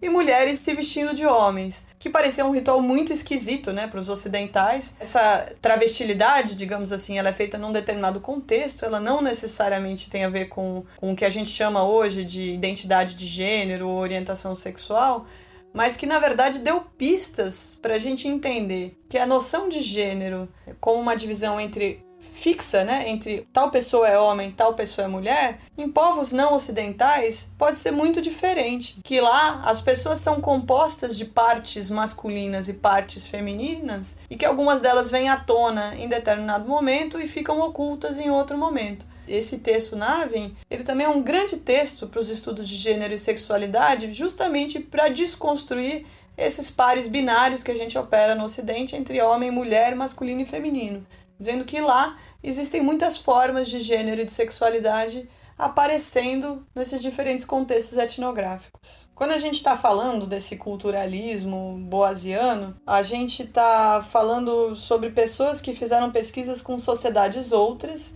mas que fizeram uma crítica cultural da própria sociedade, né? Então a Margaret Mead, ela vai olhar para esses povos da Oceania e modos como eles criam as crianças ou as diferenças entre homens e mulheres, e ela vai trazer essa discussão para a própria sociedade dos Estados Unidos. Mas existe um grupo de pesquisadores que era sediado principalmente na Universidade de Chicago, que tem um diálogo com a sociologia alemã, por um lado, e com os próprios estudos etnográficos feitos pelo grupo do Boas, em Colômbia, do outro, e querem procurar essa diferença cultural dentro do próprio contexto urbano, dentro dos ambientes urbanos, enxergando essas sociedades como grandes laboratórios culturais. Uma das expressões que são usadas, inclusive, por esse grupo da chamada Escola de Chicago é melting pot, como se fosse um caldeirão em que essas muitas culturas vindas de partes diferentes dos Estados Unidos do mundo estavam vivendo juntas e se misturando e criando uma série de práticas e formas culturais novas. Então, para investigar essas formas e essas práticas culturais, era preciso fazer pesquisa etnográfica, não numa aldeia de uma ilha distante, mas dentro da própria cidade. E assim que surgiram os chamados etnógrafos de Chicago. Quem dá esse nome é um antropólogo chamado Ulf Ranners, né? Eles próprios não se chamavam como etnógrafos, mas o que eles estavam fazendo era etnografia, e eles fazem referência direta, né, ao Franz Boas e aos seus alunos. Bem, nesse sentido a gente passa então para o que se chama dos estudos das cidades ou dos grandes centros urbanos nas ciências sociais, né? Então, como a Ana falou, se antigamente essa antropologia mais tradicional aí se ocupava dessas populações indígenas, dessas culturas outras, distantes, aos poucos ela foi passando para esse estudo do fenômeno urbano. E aí não só como um movimento da antropologia, mas como um movimento pensando noções de história, de geografia, de sociologia, de urbanismo, de arquitetura. Então a cidade, nesse sentido, e os centros urbanos, evidentemente, precisou ser inventada como um objeto de análise para as ciências sociais, logo possuindo regras, conceitos, métodos e sistemas de análise muito específicos. Tem um autor, que é o Michel Agier, que diz para a gente que as características dos estudos, então, dessas cidades e centros urbanos envolve, basicamente, 4 situações: a observação dessas relações intrapessoais nos espaços urbanos, um estudo em escala mais microsocial desses fenômenos urbanos. O conhecimento se daria, então, de maneira parcial e acessado por partes. Você nunca vai ter um estudo dentro de um centro urbano que possa ser pensado de uma maneira totalitária. É claro que dentro de uma população indígena a gente tem, às vezes, a ideia de que a gente consegue estudar o todo. Não consegue, evidentemente. Mas dentro da cidade isso se torna ainda muito mais fragmentado. E a gente teria, então, para o Agier, uma 4ª característica do que seriam esses estudos das cidades, que seria um emprego de metonímias, né? O emprego de termos no lugar de outros termos um pouco mais gerais, havendo entre esse todo e essa pequena parte uma estreita afinidade e relação de sentido. E aí, se a gente for pensar aí como é que esse estudo da Escola de Chicago, esses estudiosos começam, a gente consegue aí, a Ana já citou, né, que é o Zimmel, com o texto A Metrópole e a Vida Mental, e o Weber, né, com o conceito e categorias da cidade. Então a gente tem essa influência aí da sociologia alemã fundando, né, ou dando essa faísquinha aí para que a Escola de Chicago nascesse. Então, como a Ana falou também, a Escola de Chicago ela nasce nos Estados Unidos aí no final da Primeira Guerra Mundial. Ela é a primeira a ter esses teóricos a pensar a cidade como um laboratório. A palavra laboratório aparece bem marcada aí, como essa análise, um laboratório para análise dessas mudanças sociais. E a gente tem alguns temas que são muito recorrentes na Escola de Chicago, que eles chamam aí de patologias sociais, que seriam então quais temas, né? O estudo da criminalidade, o estudo da prostituição, o estudo da juventude delinquente, estudos das relações raciais, todos esses dentro dos grandes centros urbanos. E aí eu tenho 2 autores, eu acho que a gente não tem nada traduzido dele da ciência para o português, mas ele é um autor muito bacana, e o outro certamente a gente tem.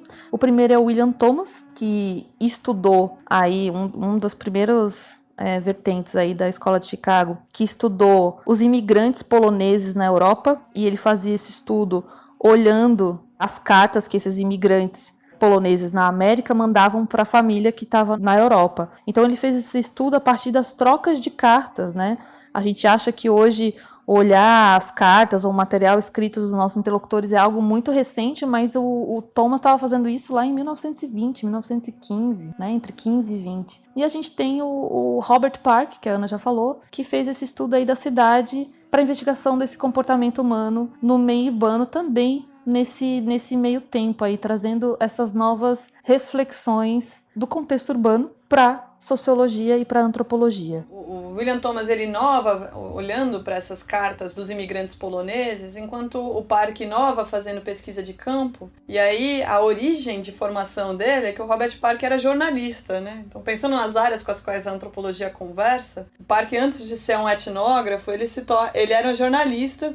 Então ele estava acostumado a circular, tentar ver o que estava acontecendo pela cidade. E ele faz uma agenda de investigação que ele instiga os alunos dele a seguir, pensando fixidez, mobilidade, isolamento, formas de habitação, formas de ocupação profissional, transmissão de costumes e notícias, a greve, as escolas, as taxas de divórcio. E aí ele vai tentando pensar como é que as cidades compõem uma espécie de ordem moral. Eles estão muito preocupados com essa ideia que eles vão chamar de regiões morais, né? E como é que um determinado bairro, uma determinada comunidade se organiza. E aí a cidade, que é o laboratório deles, passa a ser vista também como um mosaico desses diferentes grupos. Quando a gente pensa nas grandes cidades, a gente ainda tem isso muito forte, né? Eu sou criada na cidade de São Paulo, então a gente pensa em bairros nordestinos, em bairros italianos, em bairros japoneses, em centro e periferia, e muitas vezes essas cidades são lidas como também regiões morais, né? E espaços de separação das pessoas. Isso vem da sociologia de Chicago, e até hoje faz um pouco parte do nosso senso comum para pensar a cidade. E aí, para pensar um pouquinho, a gente trazer também um pouquinho dessa discussão, porque até o momento a gente sempre falou muito dessas ciências sociais aí, Europa, Estados Unidos, né?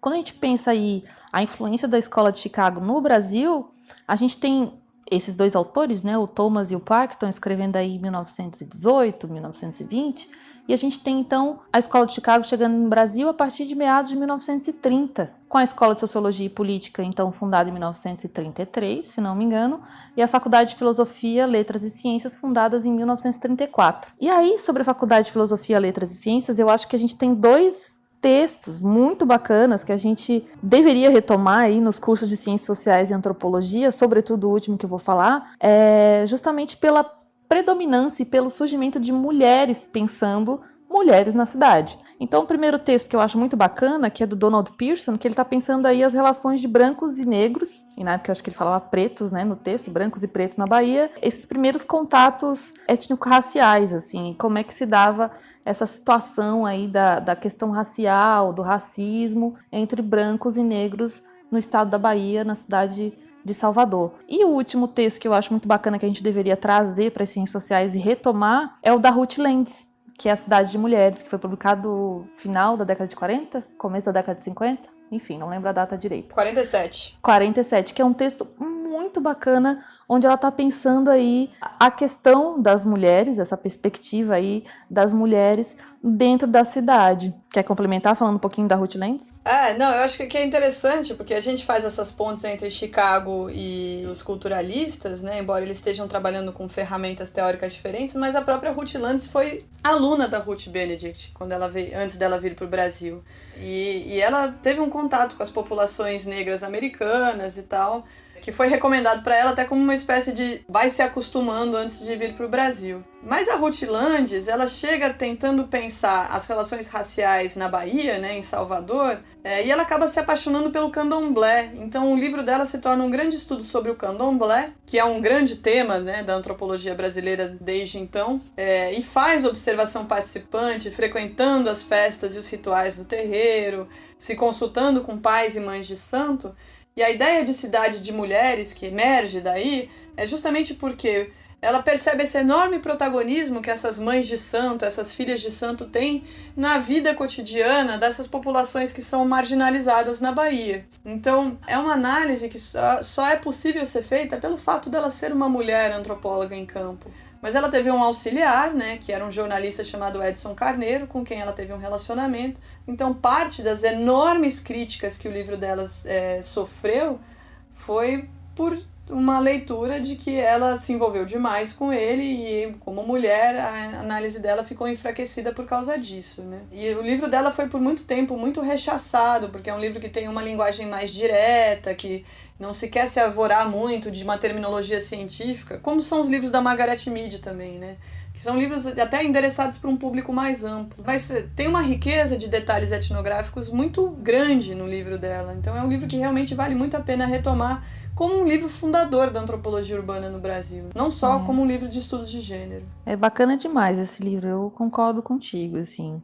Eu acho que cabe a nós aí, futuras gerações da antropologia urbana, retomar o texto da Ruth Lentz, né, com os nossos alunos e alunas, sobretudo para o estudo aí, uma mulher etnografando, né, esse contexto das relações étnico-raciais na Bahia. Mas se a gente vai continuar pensando aí as influências da Escola de Chicago na antropologia urbana do Brasil, a gente tem aí pelo menos mais 2 nomes de mulheres também que podem ser levantados. Aí eu e a Ana, a gente divide uma formação no doutorado na Universidade de São Paulo, e a gente não poderia deixar de falar tanto da professora Eunice Duran quanto da professora Ruth Cardoso, né? Que estão aí pensando migração e migração, estão pensando aí em minorias sociais, aí aspas nessas minorias sociais, mas pensando essas minorias como os indígenas, os negros e os camponeses. E aí o bacana da professora Eunice é que ela está falando sobre essa transição das pessoas de saindo dessas zonas rurais e indo morar na cidade. Já a professora Ruth Cardoso, ela está pensando essa solidificação e criação desses bairros étnicos, né? Mais no sentido da migração japonesa na cidade de São Paulo. Então as duas, se não me engano, uma foi orientando da outra também, a Ruth e da professora Eunice, estão aí se debruçando na década de 70, 80 sobre o fenômeno urbano também consolidando o nome da antropologia urbana no Brasil, né? Se a gente vai pensar hoje em antropologia urbana no Brasil, não tem como falar pelo menos dessas 3 mulheres aí que foram precursoras em alguma medida. Eu acho que também vale lembrar que a Ruth e a Eunice, elas já são tributárias dessa segunda geração, né, da Escola de Chicago. E aí tem uma figura importante que é o Robert Redfield, que fez pesquisa no México. E ele começa a pesquisa dele numa aldeiazinha em Tepoztlán, eu não sei se eu pronunciei certo, na província de Yucatán, e ele faz uma coisa que foi muito influente no Brasil, que é pensar um contínuo entre aldeia e cidade, que ele chama de contínuo folk urbano, né, que vai da tribo para o povoamento, para a vila e para a cidade. E que você poderia pensar, inclusive, os processos que estão acontecendo com os povos indígenas a partir desse contínuo. Isso dá origem no Brasil aos chamados estudos de comunidade, que não são só feitos por antropólogos e sociólogos, né? Um grande trabalho de estudos da comunidade foi feito pelo Antônio Cândido, né, que é os Parceiros do Rio Bonito. Mas essa geração da Ruth e da Eunice é uma galera que é muito influenciada por essa segunda geração da Escola de Chicago. Para deixar um pouco mais evidente, o bacana dessa referência, ou dessa reflexão, ou dessa... eu vou dizer, o reflexo, né, da Escola de Chicago no Brasil, é que as cidades, então, surgem e emergem e se consolidam como possibilidades para a gente pensar essa antropologia. Agora, pensando o nosso próprio contexto urbano, que vai, então, essa antropologia nova, que vai trazer essas reflexões, essas teorias, essas análises sobre esse espaço urbano, em lugares que não são necessariamente distantes da cidade de origem do pesquisador ou da pesquisadora, como era feito nessa antropologia aí mais clássica. E essa antropologia urbana, ela não deixa, então, de construir essas teorias a partir da alteridade, porque a gente tem, sim, que buscar a alteridade, mesmo quando a gente está estudando aí talvez a própria cidade, ou o próprio bairro, ou a própria associação de moradores da onde a gente vive. E aí eu acho que 2 autores que mostram aí como a antropologia talvez seja a terceira leva de autores da antropologia urbana que são influenciados pela Escola de Chicago, que a gente tem aí para falar, que vão focar em como o pesquisador e a pesquisadora têm que buscar essa alteridade, mesmo que esteja estudando o que está próximo e o que está ao lado de si, seria então o Gilberto Velho, professor Gilberto Velho do Museu Nacional, que vai dizer para a gente que o familiar não é o mesmo que conhecido e que a gente precisa então estranhar o familiar e se familiarizar com o estranho, e é assim que se constrói essa alteridade e a noção de diferença para estudos da antropologia urbana. E a gente tem também o professor Magnani aí, que vai estar olhando para a cidade de perto e de dentro, e não de longe e de fora, e construindo aí o que eu acho que é muito bacana do Magnani, que a gente usa até hoje, as noções, né, de pedaço, de mancha, de trajeto, de pórtico, de circuito, que estão dentro da cidade e que fazem essa teia, essa rede entre diferentes atores, que seriam os sujeitos que a gente estuda nesse contexto urbano.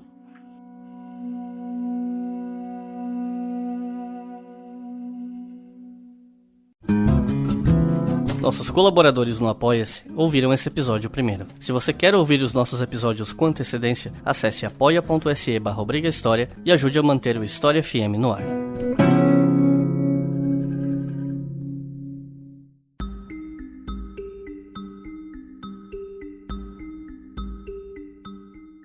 E nesse bloco final eu quero começar perguntando de uma das correntes, escolas, não sei exatamente qual o termo mais preciso, que inclusive também a gente já abordou no canal, né, que a Mariana já falou sobre, que é sobre o funcionalismo. O que vocês podem falar pra gente dessa corrente? Bom, o funcionalismo, ou o estrutural funcionalismo, é a corrente da antropologia que se desenvolve na Inglaterra. Assim como o culturalismo norte-americano foi inaugurado por um estrangeiro, né, porque o Franz Boas era alemão, o primeiro antropólogo inglês da escola funcionalista, na verdade, é um polonês, é o Bronisław Malinowski. E o Bronisław Malinowski, ele é considerado um dos grandes pais do trabalho de campo, porque ele vai para as Ilhas Trobriand, também na Oceania, e por uma série de circunstâncias, inclusive o estouro da Primeira Guerra Mundial, ele acaba passando muito tempo morando lá, e ele volta e ele escreve um livro que é um grande sucesso, que é Os Argonautas do Pacífico Ocidental, que inclusive tem um prefácio do James Frazer, do Evolucionista, né? Então, pra gente pensar que também não são só rupturas, mas tem certas continuidades ali. E nos Argonautas do Pacífico Ocidental, ele tem um primeiro capítulo, que é um grande capítulo metodológico, né? Uma introdução, falando como é fazer pesquisa de campo. Então, hoje em dia, quando a gente vai falar de pesquisa etnográfica, de pesquisa de campo, de observação participante, o Malinowski é sempre o primeiro nome a ser citado, né? Até mais do que o Franz Boas, porque ele descreve minuciosamente como é que se faz pesquisa de campo. E ele tem uma escrita que é muito gostosa, assim, então ele é muito evocativo, ele começa lá o capítulo, imagine se o leitor numa ilha, vendo o navio se afastar, sem saber a língua, então ele vai trazendo os leitores para esse universo muito distante dessa ilha, com essa população nativa, e ele consegue, assim, envolver quem está lendo com aquele universo que ele vai pretender descrever. O Malinowski, ele é muito conhecido por esse trabalho dos Argonautas do Pacífico Ocidental, porque ele é um trabalho etnográfico que vai passar por diversas esferas das atividades humanas. Ele vai falar sobre religião ou espiritualidade, ele vai falar sobre organização social, sobre parentesco e sobre economia, vai falar sobre política, mas ele pega como ponto central da discussão dele uma instituição que os povos trobriandeses tinham, que é o Kula. O Kula é um grande sistema de troca cerimonial entre as diferentes ilhas ali daquela região, que tem uma ordem que o Malinowski vai descrevendo para a circulação de certas colares e braceletes de concha. Então, colares circulam para uma direção, braceletes circulam na outra direção. Esses são bens cerimoniais, né? Eles não têm aquilo que a gente chamaria de valor de uso, né? Eles não são usados para nada, mas eles movimentam todo o sistema econômico e o sistema de obrigações e o sistema de prestígio entre as pessoas daquela região. Então o Kula depois vai ser nomeado por um outro antropólogo francês chamado Marcel Mauss como um fato social total. Ele é uma instituição que organiza toda a vida da sociedade. E o Malinowski chama o livro de Os Argonautas do Pacífico Ocidental, porque ele está fazendo referência, né, ao grande mito grego, Jasão e os Argonautas, e ele cria uma coisa muito interessante, que é não pensar essas tribos de uma maneira isolada, cada uma em si mesma, mas pensar como é que as ilhas vão unindo essas diferentes tribos, essas diferentes culturas. E aí o Malinowski vai escrever muitos outros livros. Ele vai escrever um livro sobre parentesco, né, e organização da família, que tem o título também muito evocativo de A Vida Sexual dos Selvagens, e assim ele consegue um grande sucesso de público. Ele vai escrever um texto sobre aquilo que ele vai chamar de direito civil e direito criminal dos povos nativos, que chama Crime e Costume na Sociedade Selvagem, e ele sempre com um material que ele reúne do tempo que ele ficou entre os trobriandeses, né. E por que chama funcionalismo a escola dele? O Malinowski, ele tem muito uma preocupação de demonstrar que aquilo que os povos nativos fazem, que parece absurdo pra gente, tem lógica. E essa lógica é uma lógica prática, tem uma razão prática incutida aí. Então, no fundo, ele faz um trabalho etnográfico muito rico, e quando ele vai tentando costurar esse trabalho etnográfico com uma teoria, ele vai para uma teoria de quais são as funções sociais que aquela instituição, que aquele costume, que aquela prática está exercendo.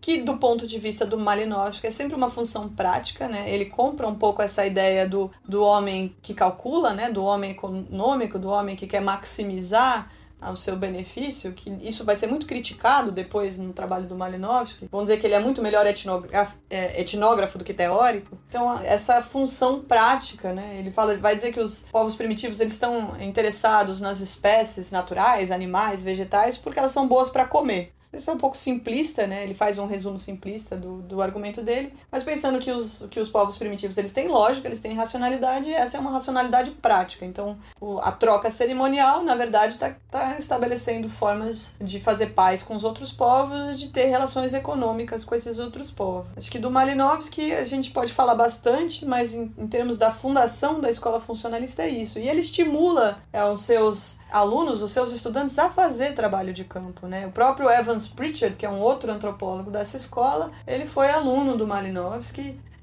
O Evans Pritchard e o Radcliffe Brown, que são os nossos dois grandes personagens do estrutural funcionalismo, porque eles somam a discussão de função do Malinowski uma noção de estrutura, eles vão fazer pesquisa na África, estimulados pelo próprio Malinowski, né? O Radcliffe Brown, inclusive, ele passa um tempo no Brasil. Ele é um dos primeiros professores da Universidade de São Paulo, mas ele não discute muito o Brasil, ele discute mais o tempo que ele passou na África. E ele vai discutir uma noção de estrutura social, retomando um pouco aquela ideia que a gente já falou aqui, de que essas sociedades são chamadas de sociedades sem Estado. Ou seja, não tem um governo transcendente à vida cotidiana da população, não tem um corpo de leis como uma constituição, então elas se organizam basicamente em termos de parentesco. Então um pouco da estrutura social que o Radcliffe Brown vai tentar descrever é como essas sociedades se organizam por meio de instituições que têm a ver com clãs, que têm a ver com fratrias, que têm a ver com obrigações do pai para o filho, do genro para o sogro e, sobretudo, essas relações que mudam muito entre o lado paterno e o lado materno da família de um sujeito. Então tem um texto muito clássico do Radcliffe Brown que chama O Irmão da Mãe,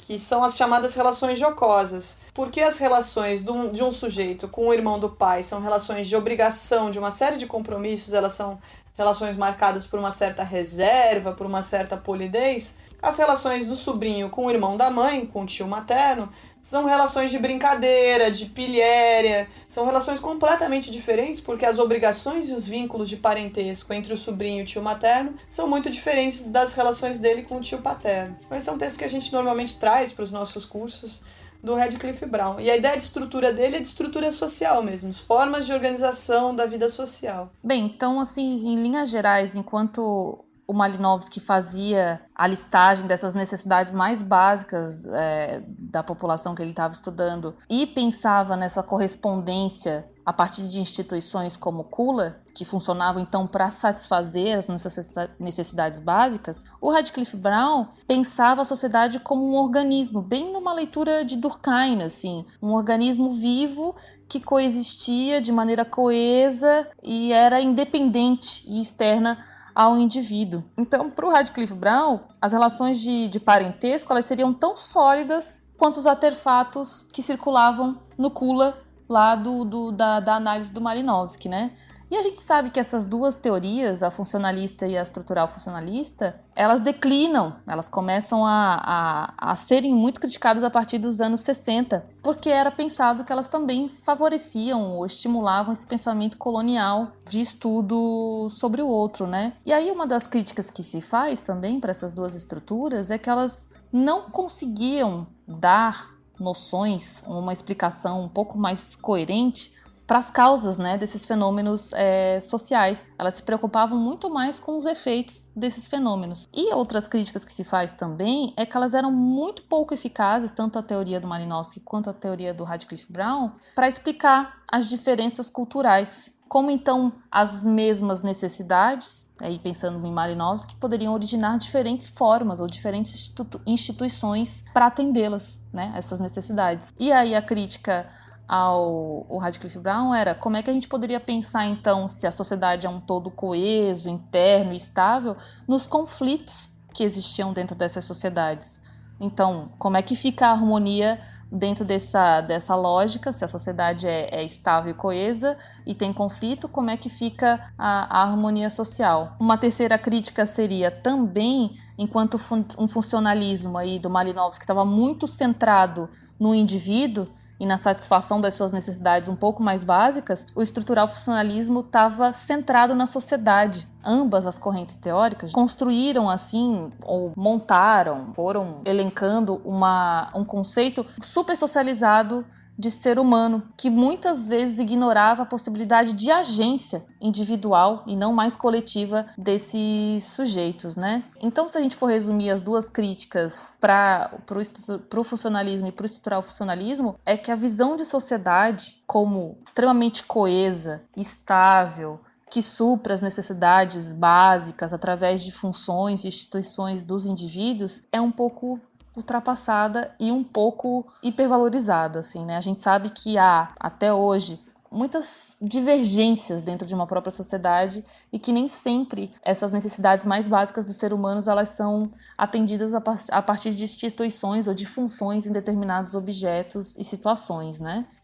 O Evans Pritchard ele fez pesquisa também nas sociedades rurais africanas e ele tem 2 grandes livros que a gente costuma trabalhar com os alunos, que é os Nuer, Bruxaria, Oráculos e Magia entre os Azande. E os Nuer é um livro que é muito importante, primeiro porque ele vai demonstrando no trabalho como que o interesse dele vai se deslocando para o interesse que os próprios povos nativos estão trazendo para ele, né? Então ele faz uma grande discussão, por exemplo, sobre como os Nuer lidam com o seu gado. Eles são grandes criadores de gado, né? E ele falou assim, quando eu fui pesquisar os Nuer, eu não estava interessado em vaca, em boi, mas eram eles que estavam interessados no assunto, então eu acabei me interessando por causa deles. E os Nuer, ele nos ensina também que as nossas categorias de tempo são categorias que também não são universais, né?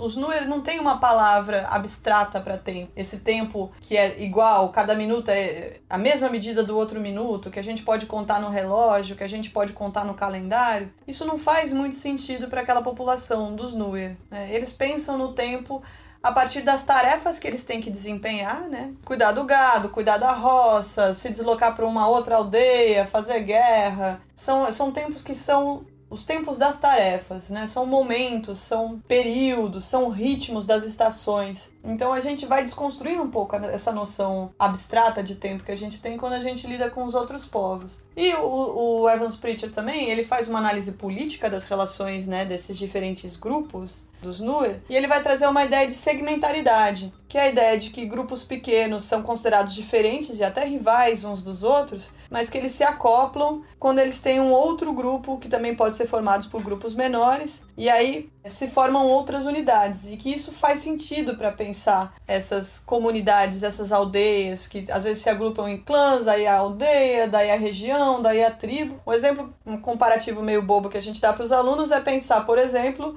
Corinthians e Palmeiras versus Flamengo e Vasco, mas que pode virar Rio e São Paulo, que pode virar Sudeste e Nordeste, pode virar Brasil e Argentina. Então, o Evans Pritchard ele dá um pouco a linha de fazer isso. E o Evans Pritchard está muito interessado em temas de magia e religião, assim como Taylor, assim como Fraser, entre os evolucionistas, mas ele está interessado em pensar a racionalidade, né, que existe nos processos mágicos religiosos, e como isso também envolve uma certa economia moral e uma economia de acusações. Então ele vai tentar demonstrar, por exemplo, que os Azande acreditam em bruxaria, acreditam em feitiçaria, mas não quer dizer com isso que eles não saibam que existam causas naturais, causas físicas para os acontecimentos. O exemplo que ele dá é: se o telhado de um galpão cai na cabeça do sujeito e mata o sujeito, isso pode ser visto como um ato de feitiçaria.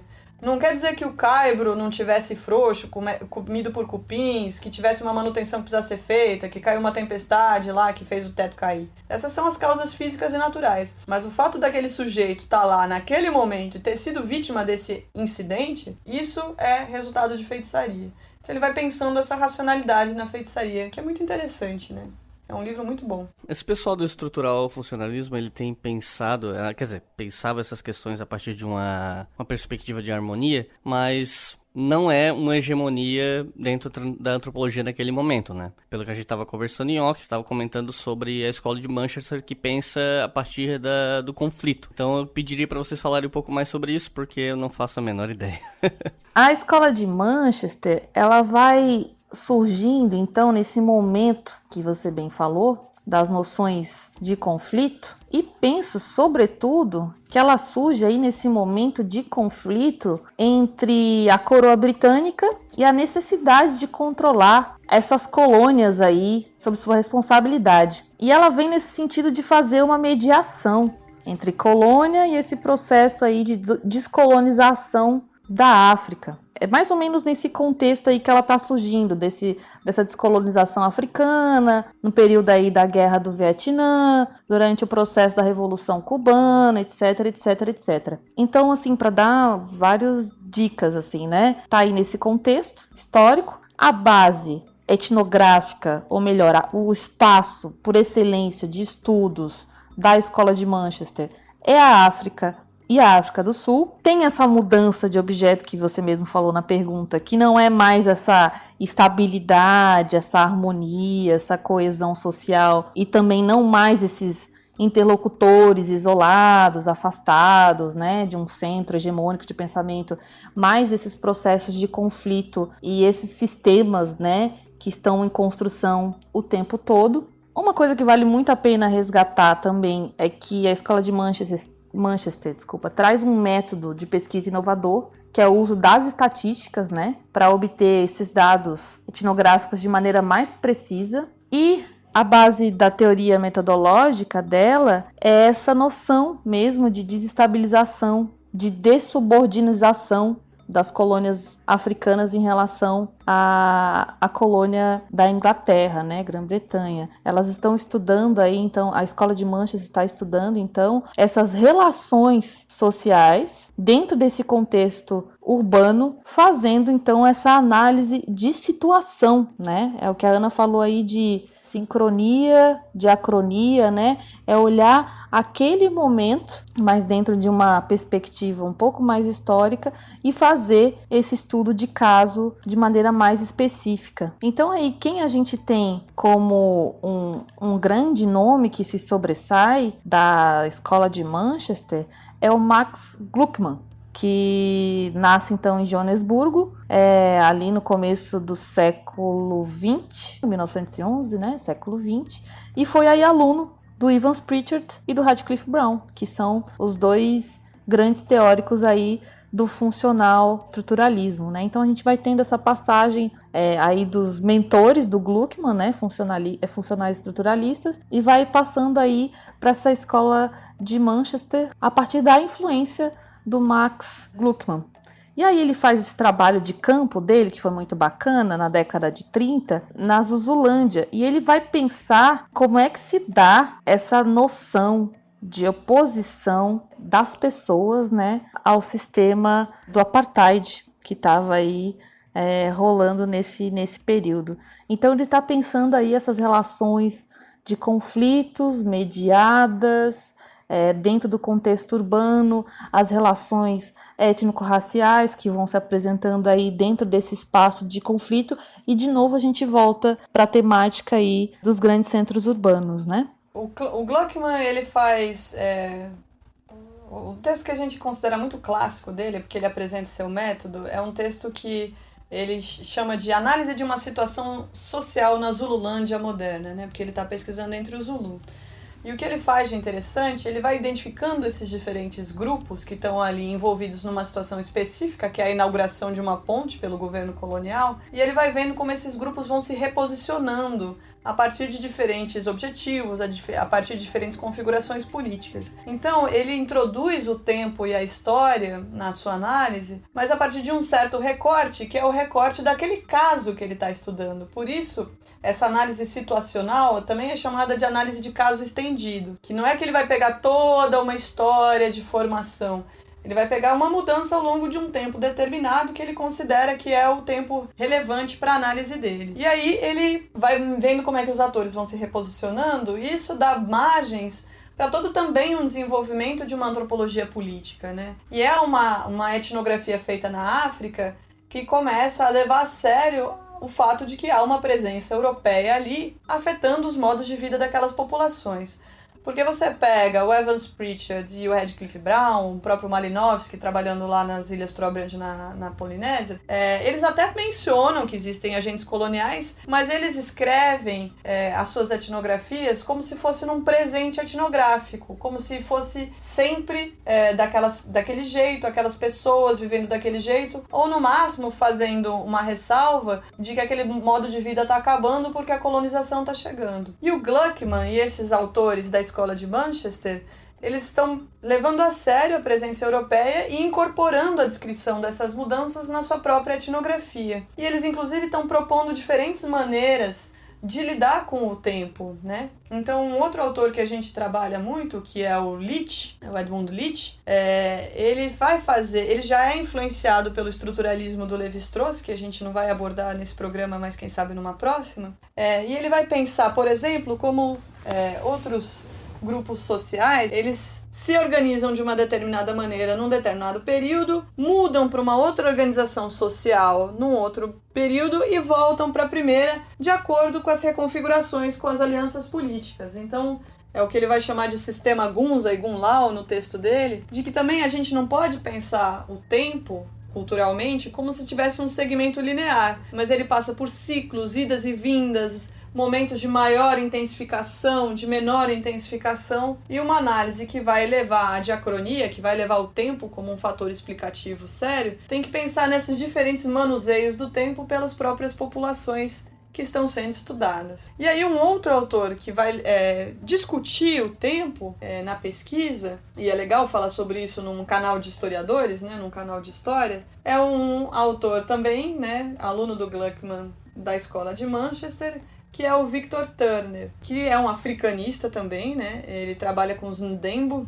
e ele vai estar muito interessado nos estudos dos rituais. Então o Turner ele vai pegar um antropólogo holandês do começo dos anos 30, que é o Van Gennep, Arnold Van Gennep, que escreveu um livro chamado Ritos de Passagem, pensando que todos os rituais no mundo inteiro eles podem ser mais ou menos organizados como ritos de separação, de desagregação, como ritos de liminaridade, de estar entre situações, ou como ritos de união, de reintegração. Os exemplos que ele dá, por exemplo, é que um ritual fúnebre, né, um funeral, um velório, são ritos de separação. A pessoa está num determinado grupo e ela deixa de estar, nesse caso porque ela morreu. E isso precisa ser ritualizado. Como ritos de liminaridade, por exemplo, como ritos que diluem os papéis, as características das pessoas. Por exemplo, uma peregrinação religiosa, em que todo mundo é irmanado na devoção de Deus, enfim, ou de um santo, se for católico. Ou, por exemplo, um exemplo que a gente costuma dar são os muçulmanos em peregrinação à Meca, né,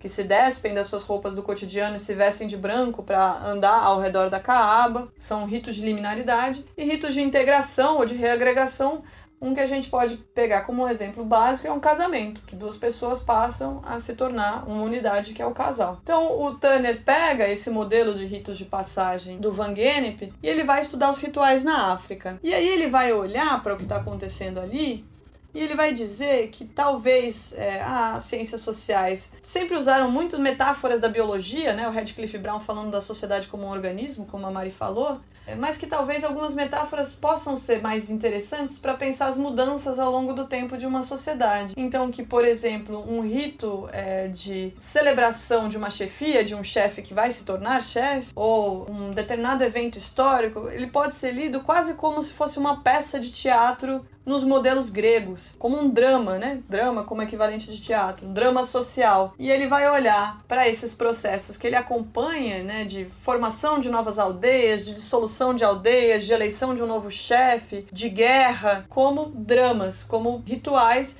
que são organizados quase nas etapas daqueles rituais do Van Gennep, né? Com momentos de ruptura das relações cotidianas, de uma crise que se instaura, e aí as pessoas vão se posicionando em relação a essa crise e vão fazendo ações para endereçar, para reparar essa crise, e que, por fim, isso pode levar a uma cisma social ou à restauração das coisas tal como eram. Então ele vai também argumentar que uma estrutura social, aquela que é descrita pelo Radcliffe Brown, pelas regularidades, pelas instituições, ela precisa do seu avesso para se renovar. Toda a estrutura precisa de uma antiestrutura, né? De um momento em que a sociedade se repensa por completo, se desmonta para poder se remontar. E ele vai olhar também para a sociedade euro-americana contemporânea e vai dizer que a gente tem elementos antiestruturais operando. Ele está escrevendo isso nos anos 50, 60, então ele está olhando para os beatniks e depois para o movimento hippie, a contracultura, né, que foi chamada, como uma espécie de antiestrutura para repensar as bases da nossa própria sociedade. Então o Turner também é um autor muito interessante da Escola de Manchester. E aí a gente tem uma última autora que eu acho que vale a pena falar, que é a Mary Douglas. Quer falar dela, Mari? Como a gente tá vendo, então a gente viu aí o Max Gluckman, o Victor Turner, e a gente tem a Margaret Mary Douglas, né, que de novo para falar das mulheres aqui, né, nessa conversa, que foi uma grande antropóloga, escritora, pensadora aí da escola de Manchester, né? Ela tem 3 principais fases durante o trabalho dela, e essa primeira fase aí vai bem dessa perspectiva dos estudos africanistas, né? E aí o texto é Os Lelê de Kasai, de 1963. Ela tem a segunda fase, que é uma transição da africanista para a antropologia econômica, que seria a terceira fase. Nessa segunda fase, a gente tem 2 textos muito bacanas para se ler, e eu acho que o primeiro deles é leitura obrigatória em qualquer curso de Ciências Sociais, que seria o Pureza e Perigo, que foi publicado em 1966, e o outro seria Os Símbolos Naturais, de 1970. Já na terceira fase, ela tem aí O Mundo dos Bens, né? Risco e Cultura, e as instituições que pensam. Sobre Pureza e Perigo, aí, que é o clássico dos clássicos das ciências sociais, ela está escrevendo aí a partir de uma perspectiva bem classificatória das situações que acontecem, né? Dessas situações liminares aí, essas situações de conflito que acontecem dentro de uma sociedade, né? Que não é tão coesa e tão estável e tão harmônica assim. Então ela está mostrando como é feito esse uso intercambiável ou mutável, né, das classificações nós e eles. E ela está mostrando que existe uma imposição de uma ordem como um pré-requisito necessário para a experiência humana e social de um coletivo, né? Então essas 2 categorias, Pureza e Perigo, elas acabam desenvolvendo aí 2 tramas que são de certa maneira paralelas, né? Uma que expõe a função e a estrutura dessa cognição, desse pensamento e de classificação das pessoas, e por outro lado ela mostra aí essa descrição histórica, e aí falando de história no canal de história, né? Das diferenças então entre as religiões e as sociedades primitivas e as grandes religiões das sociedades modernas. Já nos Símbolos Naturais,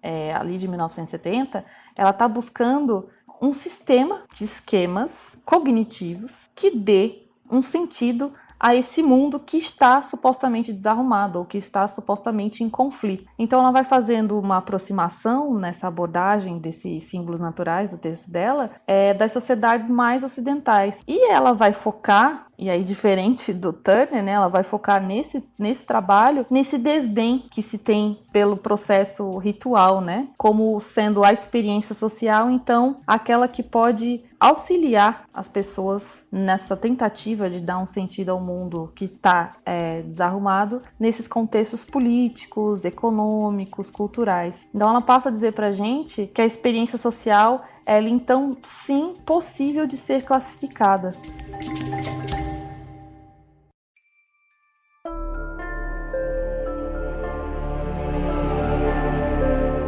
Chegamos ao encerramento do programa. Primeiramente eu quero agradecer muito a Ana e a Mari por terem estado conosco aqui hoje, por ter ajudado até na elaboração das perguntas, conversa off-topic e tal, que sempre é muito importante para mim nos casos em que eu não domino o tema da entrevista. E nós chegamos na parte de recomendações de leituras, né, para o pessoal que está interessado em se aprofundar, estudar um pouco mais. E também quero ouvir de vocês que estão ouvindo, né, quero saber de vocês o que vocês acharam do episódio, quero feedback.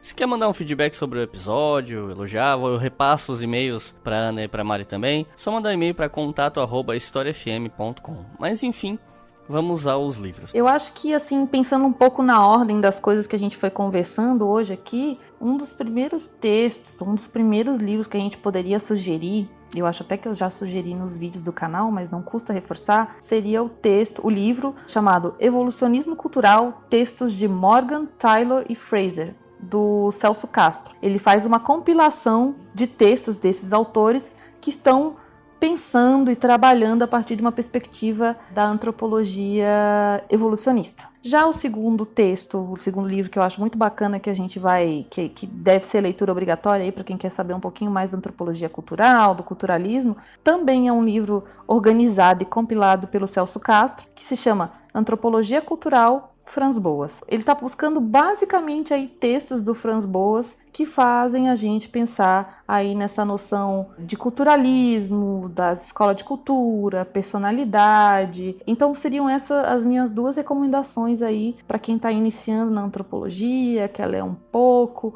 ouve aqui o podcast e depois lê os textos, que eu acho que vai ficar bem tranquilo de entender na fonte aí o que esses autores estão falando, tanto sobre evolucionismo, tanto quanto sobre culturalismo, numa perspectiva da antropologia. Esses 2 livros do Celso Castro, né, organizados pelo Celso Castro, os 2 livros que eu vou sugerir, eles têm uma coisa que é muito bacana, que eles trazem os textos originais, que a gente acha que é importante, né, que todo mundo que queira estudar antropologia tenha contato não só com comentadores, mas com os textos originais escritos pelos autores, mas também tem bons comentários, né, o Celso Castro fala desses autores, dá uma contextualizada na biografia deles, no impacto que eles tiveram no campo teórico da antropologia. E aí os 2 livros que eu vou sugerir também têm o mesmo trabalho. Um deles é feito por um antropólogo do Rio de Janeiro, Otávio Guilherme Velho, que chama O Fenômeno Urbano, que trazem os textos, né, do Zimmel, dos antecessores da sociologia, mas também trazem os textos do Robert Park, do Lois Wirth, né, que é também um autor importante para pensar a cidade na Escola de Chicago, que a gente acabou não falando muito no programa. E tem uma compilação feita pela Bela Feldman Bianco, que chama Antropologia das Sociedades Contemporâneas. Tem os 2, né? Tem o das complexas e das contemporâneas, mas estou sugerindo das sociedades contemporâneas, que trazem esses textos produzidos pelos antropólogos britânicos, assim, mas também bem contextualizados, para quem for ler não se perder na leitura. Além disso, é claro, tem o canal, né, que a Mari já gravou alguns episódios, e muito material bom disponível na internet para fazer essa ligação com a gente. Então é isso. Vocês gostariam de se despedir do público, fazer algum comentário? Deixa aberto para vocês, fica à vontade. Bom, eu agradeço muito ao Iclis, a Mari, achei a nossa conversa muito legal. Espero que vocês tenham gostado dessa abordagem histórica, né, dos antropólogos, de suas escolas. Talvez um dia a gente grave um programa falando das discussões mais contemporâneas, mas acho que vocês perceberam que mesmo esses textos clássicos estão tocando em assuntos que são centrais para a nossa discussão da nossa sociedade que a gente vive. Então, que possa servir de inspiração para vocês. Bem, da minha parte eu só tenho a agradecer sempre, né, a parceria com o Iclis, mas gostaria de ressaltar, assim, que no momento atual que a gente vive de perseguição aos pensamentos e aos teóricos das ciências sociais e humanidades, a gente tem um espaço como o podcast História FM para fazer essa discussão e para trazer esses autores, como a Ana falou, que apesar de antigos e aí velhos, entre aspas, estão pensando conceitos que a gente consegue aplicar, conceitos e questões, né, que a gente consegue aplicar hoje na nossa sociedade e nesse momento atual em que a gente está vivendo, é de extrema importância. Eu acho assim que esse espaço que a gente ocupa aqui nesse momento é um espaço de resistência, onde a gente consegue sair também um pouquinho, tanto a Ana quanto eu, que somos professoras de universidades federais aqui do norte do país, a gente consegue sair de dentro da sala de aula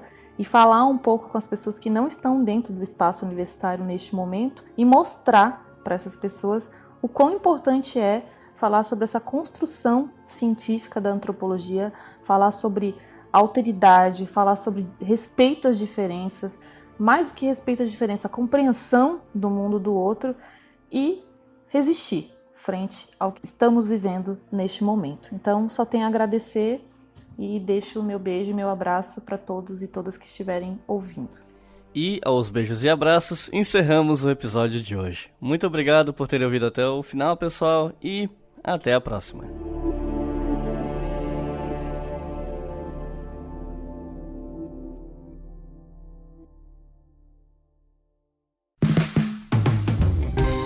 Este podcast foi financiado por nossos colaboradores no Apoia-se. Acesse apoia.se/obrigahistoria e contribua para manter este projeto educacional gratuito no ar.